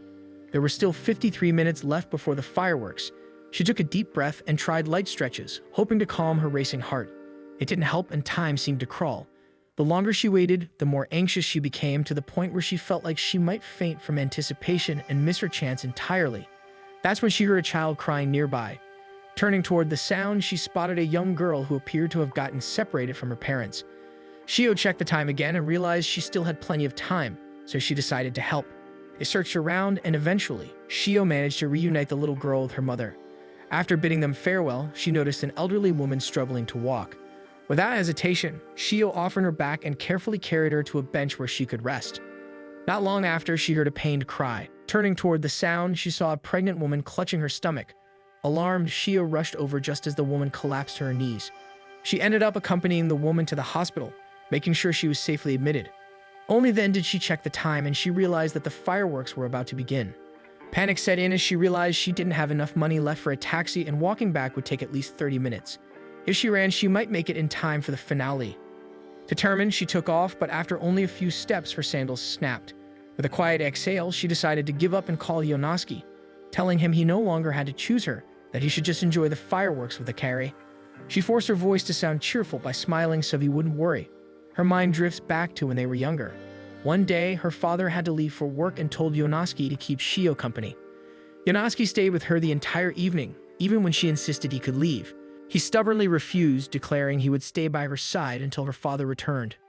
She had found it incredibly endearing until he defeated her in a game and began bragging. That was when her younger self realized he probably just wanted to win more rounds. Even so, they spent the whole evening playing together. Returning to the present, Shio convinces herself that what she did tonight was the right choice. If she had told Yonosuke the truth, he would have rushed over out of concern. She and Akari had finally found the courage to be honest about their feelings. She doesn't want Akari's efforts to go to waste because of her. In the distance, Shio sees the fireworks burst across the sky. She wonders if her childhood friends are watching them together right now and whether they will kiss during the finale. A small smile forms on her lips. If she has to lose, she's glad it would be to Akari. Just then, she hears someone call out beside her. It's the husband of the pregnant woman she brought to the hospital. He bows deeply, thanking her for helping his wife and child. When he asks what she had planned for the evening, everything she had been looking forward to suddenly rushes back to her. Forcing a smile, she tells him she was simply happy to help and that she couldn't ignore someone in need. Besides, she's sure Yonosuke would have done the same. But as more fireworks light up the sky, something shifts inside her. With a sudden burst of resolve, she slips off her broken sandals and starts running barefoot toward the festival grounds. She can't give up that easily as she realizes she wants Yonosuke for herself. She can't just hand him over to Akari, not after trying so hard to earn his attention. She knows she's late, but maybe she can still make it in time for the final firework. Just as hope fills her chest, a loud blast echoes overhead. Then comes the announcement that the fireworks have concluded. Tears well in her eyes, and in a quiet, trembling voice, she admits, to no one in particular, that she really wanted to watch the fireworks with Yonosuke. Then she hears Yonosuke's voice, lightly scolding her for not being honest over the phone. She blinks in shock, wondering where Akari is, and Yonosuke tells her that she is behind her. Before she can even turn around, Akari wraps her arms around her from behind and calls her an idiot. Both of them begin scolding Shio at the same time. They know her too well. She always tries to handle everything on her own and refuses to ask for help. Now that they see her up close with scraped knees, bare feet, and obviously tired, they're even more certain she must have gone through a lot. Shio lowers her head and apologizes for ruining the fireworks for everyone. But Yonosuke and Akari exchange smiles. They reveal the small firecrackers they bought so the three of them could still enjoy something together. Finding an empty park nearby, they light several at once. The sparks dance in the dark and Yonosuke laughs at the sight, making the two girls smile at each other. As they light the sparklers, Yonosuke and Akari explain how they managed to find Shio. Apparently, after she hung up, Yonosuke immediately became determined to look for her, only to realize they had no idea where she had gone. So the two of them searched the festival grounds, calling out her name. After a while, an elderly woman approached them. She asked if they were Shio's friends, recognizing the matching hairpin Akari was wearing. The old woman then told them everything that had happened. She spoke with deep gratitude, praising Shio for helping everyone she encountered that evening. Listening to the story, Shio feels her heart swell. But she quickly grows embarrassed when Yonosuke and Akari laugh, saying that it's completely on brand for her to help strangers instead of prioritizing her own plans. Yonosuke says they can always watch the grand fireworks show next year. For now, this will be their own special show, just the three of them. To end the night, they decide to light the biggest firework they have left. All three of them brace themselves for something spectacular. Instead, it fizzles into a surprisingly small and short burst of lights. Yonosuke and Akari immediately complain, arguing that they should have set it off together with the other fireworks for a bigger effect. But Shio's eyes remain fixed on the spot where their tiny firework bloomed. After a moment, she turns back to them and thanks them and declares that, to her, this has been the best summer yet. A little later, as Shio and Akari light the remaining sparklers, Shio quietly apologizes. She feels guilty for ruining Akari's chance earlier. After all, she was the one who suggested they both confess honestly, and Akari had worked so hard to gather her courage for tonight. Akari immediately calls her an idiot, reminding Shio of their promise of no hard feelings no matter what. Akari tells her she doesn't need to worry anymore. From now on, they'll compete fairly for Yonosuke's affection. She even adds that winning tonight wouldn't have felt right if Shio hadn't been given a fair chance. Seeing the determination in Akari's eyes, Shio rises in agreement. Just then, they hear loud snoring coming from a nearby bench as Yonosuke has fallen asleep. The two girls walk over and begin complaining about how he hasn't changed at all since they were kids. Shio grins mischievously and leans closer, inviting Akari to mess with him a little. Without overthinking it, they each lean in and plant a quick kiss on both of his cheeks. When they pull back, they stare at each other, then burst into laughter, exhilarated by the thrill of sharing the same crush. Yonosuke stirs awake at the sound of their laughter. Panicking, the two girls immediately run away, leaving him confused and wondering what they just did to him. Meanwhile, in another part of town, Haru gazes up at the night sky. She wonders if the boy she saw earlier at the festival was really Yonosuke. One day, Yonosuke sits in a cafe thinking about the events of the summer festival. Both Shio and Akari hinted that they loved him that evening, yet neither of them has contacted him about it since. He grows frustrated about getting his hopes up. He's pulled out of his thoughts when Runa returns to their table with refreshments. Trying to focus on her instead, he asks if it's really okay for her to be paying for everything. She tells him this is her way of spending time with him after missing the summer festival. She casually mentions that today counts as a date, but notices Yonosuke's mood drop at the word date.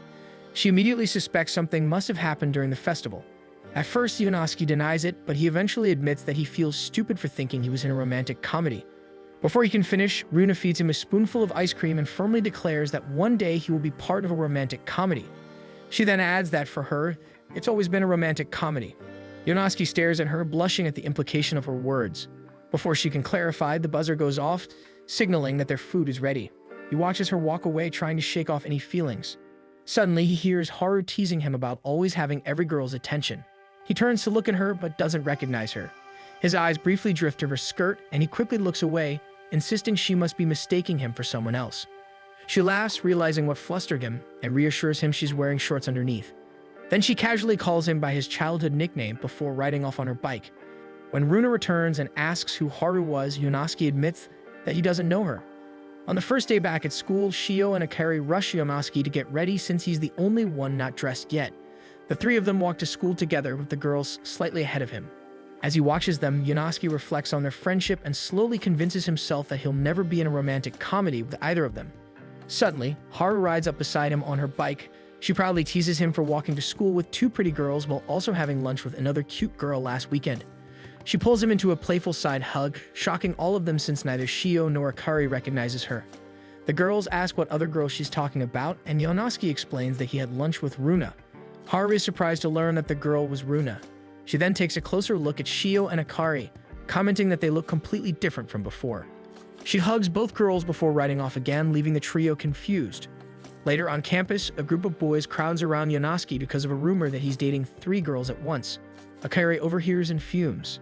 The sharp edge in her voice makes the boys uneasy as she demands to know who started such a ridiculous rumor. During their break, the trio gathers to discuss it. Shio reveals that the rumor was spread by a girl named Haru. She's popular as a Star Trek athlete, so people were quick to believe her. Yonosuke notices girls whispering about them. Deciding to settle things directly, he goes to confront Haru. At Haru's classroom, he shyly asks one of her classmates if he can speak to Haru. The classmate tells him that Haru is in her club room. Yonosuke becomes overly apologetic, which makes Shio and Akari worry. When he reaches the club room, he knocks but enters without waiting for permission. He freezes when he sees Haru in the middle of changing. Upon recognizing him, she doesn't panic and casually tells him to wait. Once she's dressed, she invites him inside. He enters while deliberately avoiding eye contact, but he trips and lands on top of her. His face turns bright red as he begins apologizing, but Haru only clutches her stomach and laughs, teasing him for being rude. She then turns her smile to him and asks why he's acting so bashful. Yonosuke looks confused as he slowly rises, but Haru cups his face to make him look at her, realizing that he doesn't remember her at all.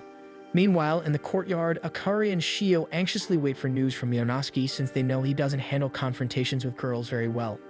Deciding to check on him, they head to the club room only to be shocked by what looks like a compromising position between him and Haru. When they overhear Haru offering to let him touch something, they immediately jump to conclusions. They slam the door open and demand to know what's going on. They start accusing Yonosuke, but he quickly scrambles away from Haru and explains that they actually know her too. He reminds them that Haru used to attend Nishi University with them. Back then, Haru had a boyish appearance and would constantly roughhouse with Yonosuke while the girls watched from a distance. Because of how she looked and acted, they had simply assumed she was a boy. Shio and Akari stare at Haru in complete shock. Haru quickly understands that their reactions stem from that misunderstanding.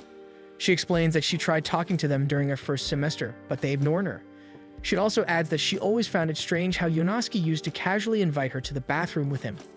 Yonosuke flushes in embarrassment, unsure how to address her now, but Haru casually drapes an arm over his shoulder and insists they just call each other by their names. Feeling awkward, Yonosuke inches away, but Haru corners him against the lockers and with a teasing smile, asks if he's nervous now that he knows she's actually a girl. The girls are stunned by her boldness, but Haru suddenly releases him and covers her face, admitting she feels a little bad for assuming they were still close friends. Then she bursts out laughing at how flustered Yonosuke looks. Irritated, he tries to defend himself, but Haru throws an arm around him again and says she understands. Shio and Akari quickly pull Haru aside, saying they need to talk to her. They explain the rumors spreading around campus, and Haru is shocked to learn how her words were twisted. She promises to clear up the misunderstanding. She then casually asks if the 3 of them are dating since the entire school already assumes Yonosuke is with either Shio or Akari. The trio falls silent, awkwardly explaining that it's not like that. For some reason, this visibly relieves Haru, and even Yonosuke notices. With the issue mostly settled, Shio and Akari head back to class. Yonosuke lingers behind, trying to figure out why Haru seems so relieved. He assumes she was just glad there wasn't any cheating involved, but he's caught off guard when Haru invites him to meet her at the old park. Yonosuke agrees and is about to invite the others along, but Haru grabs his wrist and says she wants it to be just the 2 of them. Later, Yonosuke waits alone at the park, wondering why she insisted on being privately. As he tries to clear his head, Haru suddenly sneaks up behind him and scares him. She comments that he's early, and he argues that he didn't have anything else to do. Then, without warning, she starts unbuttoning her uniform. Yonosuke panics, only to realize she's wearing a shirt underneath and has been holding a basketball the whole time. They start playing, and Haru teases him for not being any better at the game. She then casually admits she's relieved he isn't dating anyone yet. Otherwise, they probably wouldn't be able to play basketball. Yonosuke gets momentarily distracted by her figure, giving Haru the perfect opening to slip past him and make the shot. She laughs and teases him for being rusty, saying he's not nearly as physical as he used to be when they were younger. Yonosuke argues that he could easily score if he were actually playing seriously, so Haru immediately challenges him to prove it. In the next round, he gains possession of the ball and asks why she suddenly stopped coming to the park. She casually answers that she was busy, then swiftly steals the ball and scores again. Trying once more, Yonosuke asks why she never approached them. Haru smirks and reminds him that none of them even realized she was a girl. She steals the ball again and flashes him another teasing smile. The way she keeps provoking him makes Yonosuke realize that Haru hasn't changed from the kid he used to play with. Determined to stop her, he guards her more roughly this time. They struggle for the ball and tumble to the ground, but Haru still manages to throw up a shot and score. They land with Yonosuke hovering over her. He's startled to suddenly become aware how feminine she looks beneath him as she proudly announces that she's won. Flustered, he quickly scrambles off her, trying to steady his thoughts while Haru gets to her feet and declares that since she won, he now owes her something. Yonosuke frowns, then suggests that he just answers her question. She mentions hearing about the festival and Shio and Akari's confession. What she wants to know is which one he plans to give an answer to. Yonosuke feigns ignorance, attempting to sound confident as he turns away and says she must have heard wrong. Haru teases him, pointing out that he clearly sees Shio and Akari as more than just friends. She steps in front of him, blocking his path, and insists he spill the truth about Runa too. Yonosuke lies through his teeth, claiming he doesn't want to start a love comedy with any of them. But Haru easily sees through him. She reminds him of when they were kids and got caught drawing graffiti on a wall. An adult had scolded them, and Yonosuke tried to tell the most obvious lie imaginable. She points out that the way he's lying now is exactly the same. She presses him to admit the truth, but Yonosuke stubbornly refuses. For some reason that irritates Haru. She challenges him to another battle, and if he wins, she'll never bring up his feelings for the other girls again. But if she wins, he has to tell her everything. Yonosuke initially refuses, which only makes Haru whine. Annoyed, he finally agrees, but only on the condition that they play their old game. Haru understands immediately and notes that Yonosuke has the most wins, though she admits she's been training relentlessly. They cover their faces and begin the familiar chant. When they reveal their exaggerated expressions, they both fight to keep from laughing. They acknowledge that their skills are still sharp. Haru switches faces and Yonosuke notes that she's improved. When she reveals a particularly strange expression, she proudly admits she practiced it just last week. The thought that she was seriously practicing for this almost makes him laugh, but he forces himself to stay composed. Haru is clearly struggling not to break, but she suddenly brings up how, when they were kids, Shio once asked her whether Yonosuke liked anyone. She adds that Akari quietly liked him from afar, and that Runa was always open about her feelings.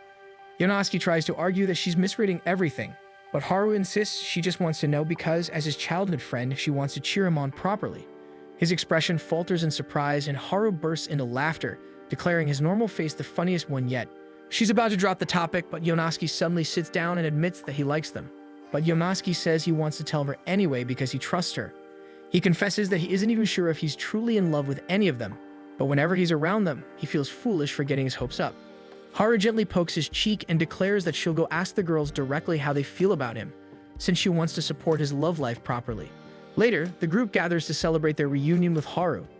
Shio and Akari immediately shower her with compliments, and Haru notices that Runa isn't there. Yonosuke lingers by the bench, remembering his conversation with Haru. He's nervous she might bring up his confession. He even tried to bribe her silence with a pizza bun, but he has a feeling that won't stop her. Right on cue, Haru casually asks Shio and Akari about their feelings for Yonosuke, causing all of them to freeze.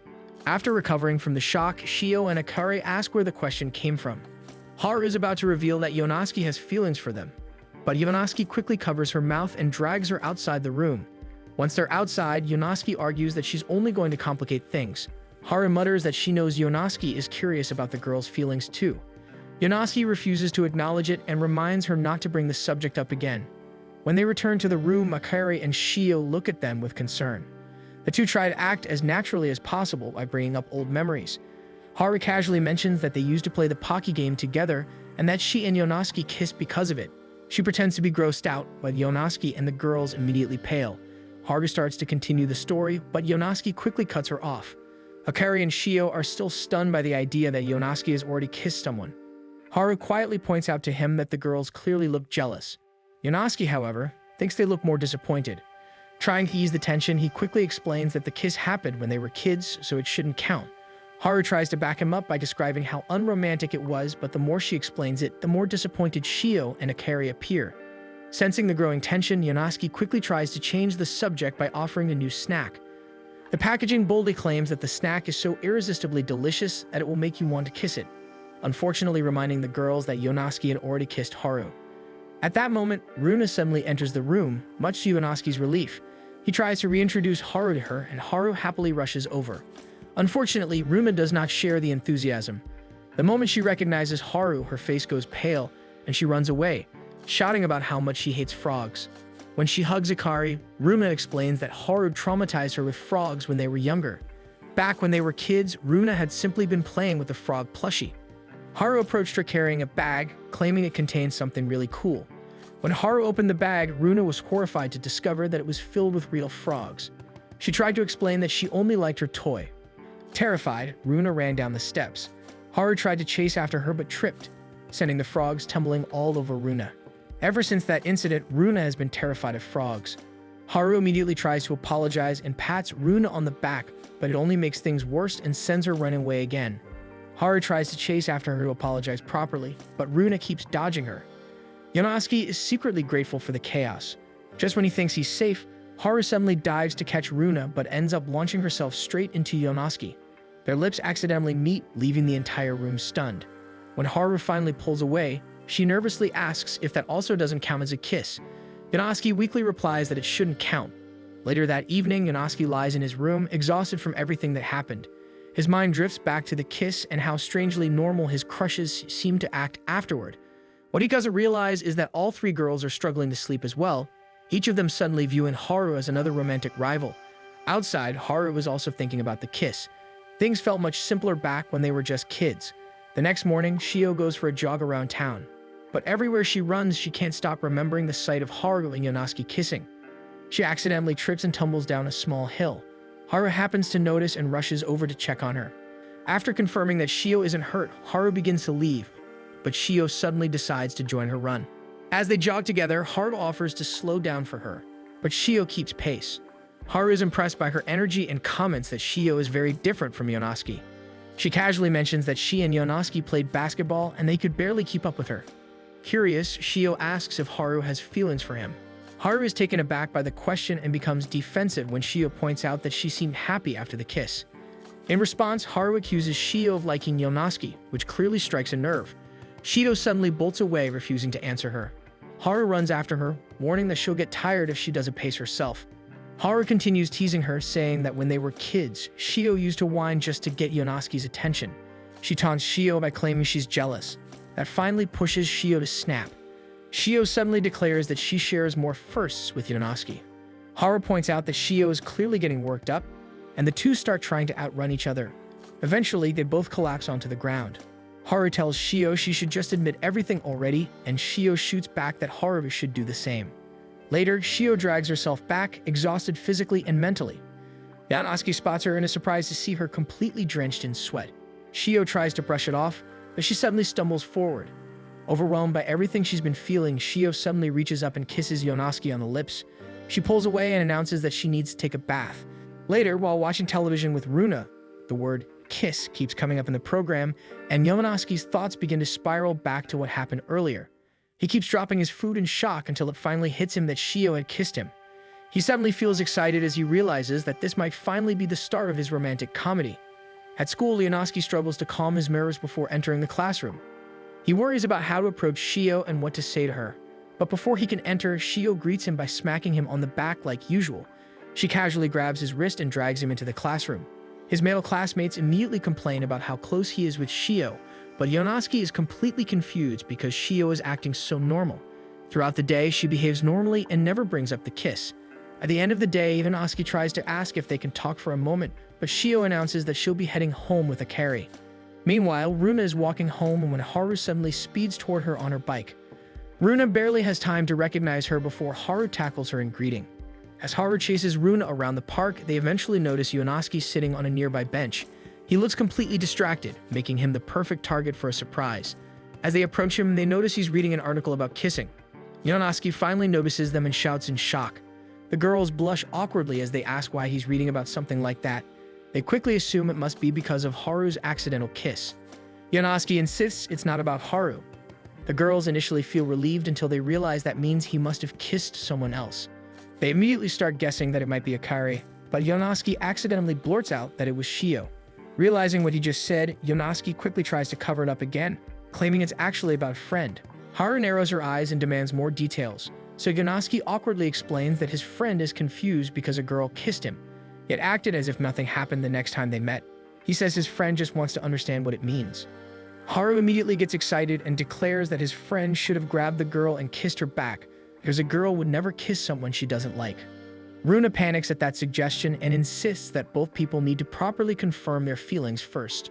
Haru heatedly argues that it's all about momentum, while Runa insists that emotions and honesty are what matter most. The two quickly get into a heated debate, and Yonosuke tries to calm them down. But then Runa suddenly turns to him and asks if he has feelings for Shio. She gently tells him that if he does, he should just tell her. Yonosuke weakly tries to correct them again, insisting that this is his friend's situation. But Haru argues that he needs to stop overthinking and finally act. Once again, Runa says that feelings are more important. Yonosuke begins to panic as he thinks about how to answer. Images of all his female childhood friends flash through his mind, and he suddenly blurts out that he doesn't even know what his true feelings are. Haru is clearly annoyed by his indecisiveness and tells him that at this rate, he's going to end up getting rejected by everyone. Even Runa pouts slightly and admits that she feels annoyed with him. Yonosuke is left wondering if he managed to annoy everyone. The next day, he slumps over his desk, still struggling to decide what to do. Meanwhile, the class is discussing representatives for the upcoming sports day, and Shio's name is already the first on the list. Seeing an opportunity, Yonosuke quickly volunteers himself as well. The two of them immediately begin their assigned duties. Their first task is to inspect the supply room. Shio seems completely normal about being left alone with him, but Yonosuke is a nervous wreck as they work. He tries to calm himself down, telling himself that this is the perfect chance to talk. He jumps when Shio suddenly calls his name. For a moment, he thinks she's going to bring up the kiss, but she's actually just asking about numbers. They return to their tasks, but the truth is that both of them are equally nervous. Even Shio is struggling to keep herself together. When she kissed him yesterday, her mind had been in such a blur. Now she's worried because Yonosuke seems strangely calm about everything. After the kiss, her thoughts have been a complete mess. She kept worrying that Yonosuke might have been upset. When the next school day arrived, she tried convincing herself that maybe he had liked it, but her doubts would immediately creep back in. When she first saw Yonosuke outside the classroom that morning, she decided to act like she normally did. She greeted him casually, but his response had felt strangely cold, which crushed her confidence. Now, working together in the supply room, she feels embarrassed about the whole situation. Neither of them realizes that they both want to ask about the kiss. Finally, Shio decides she can't stand the tension anymore. Using the obstacle course bags, she awkwardly makes the bags bump together as if they're kissing, hoping to hint at the situation. Completely confused, Yonosuke pushes the bags together again and casually comments that it looks like a friendly kiss. Hearing that makes Shio's heart sink. She starts to think that maybe Yonosuke only wants to stay friends. Even so, she keeps trying to hint at her feelings through the silly bag demonstration. Eventually, both of them grow frustrated.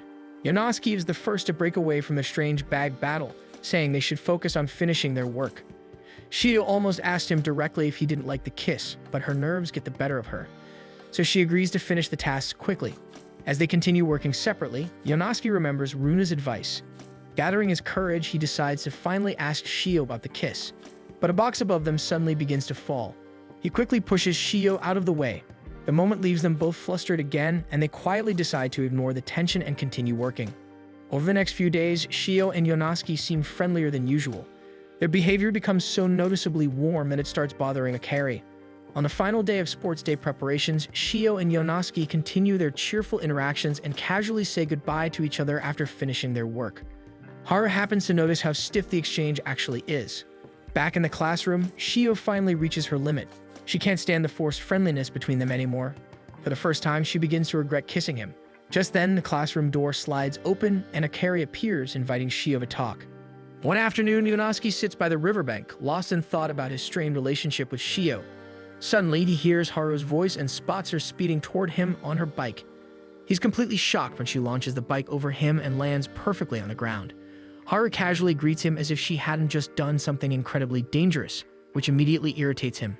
When she asks what he's doing, he tries to brush it off, but sensing that he's hiding something, Haru decides to drag him off somewhere. Meanwhile, back in the classroom, Akari tries to get Shio to open up. She's noticed how strangely both Shio and Yonosuke have been acting and wants to know what's really going on. Shio pretends not to know what she's talking about, which only frustrates Akari even more. Akari admits that their awkward behavior is exhausting to the point that she no longer feels like interacting with them. Shio apologizes, but instead of telling the truth, she only promises to do better tomorrow. She tries to leave, but Akari grabs her wrist before she can go. That's when Akari notices that Shio is crying. Surprised, she slowly lets go as Shio struggles to compose herself. Akari assumes that Shio is upset because of Haru's kiss with Yonosuke, but in reality, Shio is thinking about her own kiss with him. Shio becomes startled, thinking that Akari somehow knows about what happened. Akari insists she knows because it happened right in front of her, but she's actually referring to Haru's kiss. Shio becomes confused, thinking Akari must have seen her through a window, but Akari insists she was right beside her when it happened. Eventually, Akari decides to drop the topic, assuming Shio is just misremembering things. She even admits she can barely recall how she got home that day herself. Wanting to get to the point, Akari asks what's really going on between Shio and Yonosuke. Shio tenses up, and Akari suddenly feels like something serious must have happened. She pulls Shio into a hug and gently tells her that she doesn't have to talk about it because she understands. Akari assumes that Yonosuke must have rejected Shio after she confessed, especially since Shio might have acted impulsively out of jealousy after seeing Haru kiss him. When they pull apart, Akari complains that Yonosuke should have handled things more gently. Shio misunderstands, thinking Akari is referring to how he should have been gentler with the kiss. Embarrassed, Shio wonders why Akari is being so kind to her. She almost confesses that she kissed Yonosuke, but Akari suddenly grabs her shoulders firmly and declares that she'll always look out for her because they're childhood friends. The two hug again, completely unaware that they've misunderstood each other the entire time. Meanwhile, Haru brings Yonosuke to a batting cage to blow off some steam. After hitting several balls with ease, she tells him to hurry up and hit his feelings away too. Reluctantly, Yonosuke steps into the cage and starts swinging. Haru teases him for his weak swings, and Yonosuke complains that this isn't helping him feel any better. Then, out of nowhere, Haru bluntly states that Yonosuke was rejected by Shio. Caught off guard, Yonosuke completely misses the next pitch. He tries to explain, but Haru points out that both of them have been acting strangely and that Yonosuke keeps being vague. She warns him that if he doesn't make up his mind soon, he'll end up getting rejected by everyone. Flustered, Yonosuke tries to prove her wrong by swinging more seriously, but his performance only gets worse. Haru points out that the messiness of his swings reflects exactly why he can't face Shio properly. Haru advises that he should put everything he has into one final swing so he won't have any regrets. Haru adds that if he keeps avoiding his feelings, he'll eventually grow apart from everyone. Yonosuke realizes that more than anything, he doesn't want to lose any of his childhood friends. He pauses for a moment, deep in thought. Haru assumes he's about to give up, but instead he stands up, declaring that all the girls are precious to him as childhood friends. He lands a solid hit, and the ball flies and strikes the home run marker. Back in the classroom, Shio quietly tells Akari that she plans to talk to Yonosuke and ask him to forget whatever happened between them so they can go back to just being friends. She admits that she's afraid of being rejected, but the tension has become suffocating. She can't even talk to Yonosuke the way she used to. Akari realizes she can't let her spiral any further. She gives Shio a firm slap on the back, urging her to pull herself together. Akari reminds her that she and Yonosuke have fought before, and no matter how bad things got, they always managed to make up.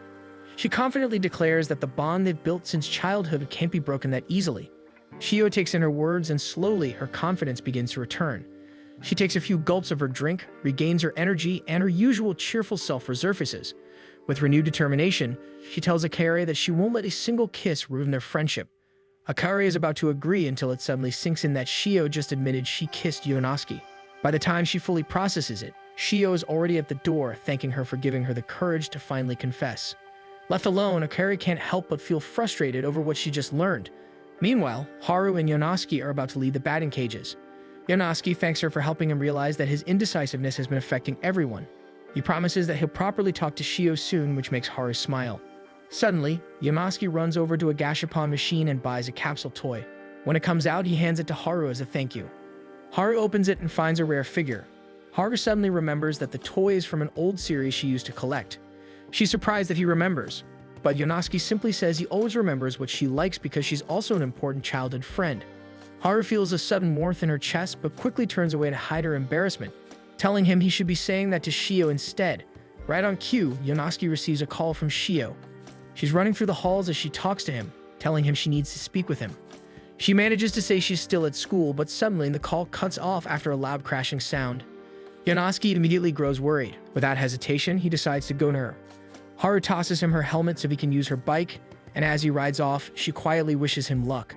Left alone, she looks down at the toy in her hand, realizing that her heart is starting to flutter. Yonosuke rushes to the school and searches everywhere for Shio, but she's nowhere to be found. He realizes she must have already left and quickly decides to follow the route she usually takes home. As he rides, his thoughts are filled with Shio and how important she is to him. He starts to feel foolish for avoiding his feelings when he should have faced them sooner. He arrives at her house and desperately rings the doorbell, but there's no response. Just as he considers heading back, he suddenly hears Shio calling his name. He follows the sound and is shocked to see her leaning out of the window of his own room. Shio looks down at him and explains that she went to his place thinking he'd already be home. She nervously admits that she broke her phone after getting flustered and accidentally throwing it. Yonosuke sighs and lightly scolds her, relieved that she's safe. Shio then climbs out his window and onto the roof, determined to confess even as Yonosuke urges her to go back inside. Before she can properly say anything, she slips near the edge and falls. Yonosuke reacts instantly and catches her, but she ends up landing on top of him, and their lips meet again. Shio quickly pulls away, horrified that she kissed him again before even confessing properly. Flustered, she blurts out that even if they've kissed, she still wants to remain friends with him like before. Yonosuke is just as flustered, but he forces himself to stay calm and tells her that he also wants to remain friends because she's his precious childhood friend. Hearing that, Shio feels her chest tighten. It's the first time Yonosuke has called her something so special, and she feels like things can go back to normal. In the end, neither of them manages to confess. That night, Yonosuke lies in bed staring at the ceiling, worried that if he keeps avoiding his feelings, all of them might eventually drift apart. On the day of the festival, everyone is excited for the events ahead, but Akari is especially tense. All she can think about is wanting to kiss Yonosuke. The first event is the freshman race, and Shio is one of the participants. She dashes forward, and several boys can't help but admire how dazzling she looks as she runs. Shio herself feels refreshed. Now that she and Yonosuke have made up, she can finally enjoy the festival properly. She finishes in first place and quickly spots Yonosuke nearby. She latches onto his arm and starts fishing for praise after her win. However, she's caught off guard when Yonosuke reacts in an oddly cheerful and pure way, completely different from how he usually acts. Shio immediately senses that something is off and asks why he seems so strangely innocent today. Yonosuke doesn't understand what she means at first, but after thinking for a moment, he explains that he's had a sudden epiphany. He starts talking about how beautiful everything is and how youth is the perfect time to experience life's joys. Then, holding Shio's hand, he tells her he came to this realization thanks to all his childhood friends. Shio finds his behavior so strange that it borders on cringe. Alarmed, she calls for an emergency meeting with his other female childhood friends. Confused but concerned, they gather as Shio anxiously tells them that something is seriously wrong with Yonosuke. She points him out by the scoring table, where he stands with a serene, almost unnervingly pure expression. The others quickly agree. Rumina even comments that he looks like he's been freed from all the world's suffering. Yonosuke soon notices them huddled together and walks over to ask what's going on. Seeing Runa holding a camera, he suddenly suggests they all take a group photo, insisting that she join in as well. They set up a tripod and timer, and while Yonosuke and Runa smile brightly, the others can't shake the feeling that something about this is very off. Akari especially can't take it anymore and tries to call him out. But instead of responding normally, Yonosuke simply calls her adorable when she's angry. He then steps closer and fixes her bandana, making her blush and quickly turn away. Haru has had enough and tries to slap him back to his senses. Unfortunately, it only makes things worse. Yonosuke still maintains that same pure expression, now paired with swelling. Next, Runa approaches him, but instead of trying to snap him out of it, she hugs him, saying that this means they can all act freely without malice. Shio considers this and ends up hugging him from the other side. The others are shocked, but Haru eventually gives in and joins as well. It takes a bit longer for Akari, but she ultimately breaks and joins the group hug too. For a brief moment, they all relax into this strange but peaceful closeness as childhood friends. Even Akari, despite everything that's happened between her and Yonosuke, allows herself to enjoy it. When she feels his shoulder brush against hers, she decides not to think about competing for his feelings. She even wonders if this could turn into something like a rom-com scenario. But just as she starts to settle into the moment, Yonosuke suddenly stands up and declares that they've had enough of the hugging. Still speaking in that calm, gentle tone, he tells them they're being silly with acting all lovey-dovey when they're supposed to be just childhood friends. He says that they all mean the world to him and that it would be strange if he ended up dating any of them. The girls freeze in shock as Yonosuke is called away for his next event. Only then does it hit them that they have just been rejected. Thanks for watching, and don't forget to subscribe to see what happens next.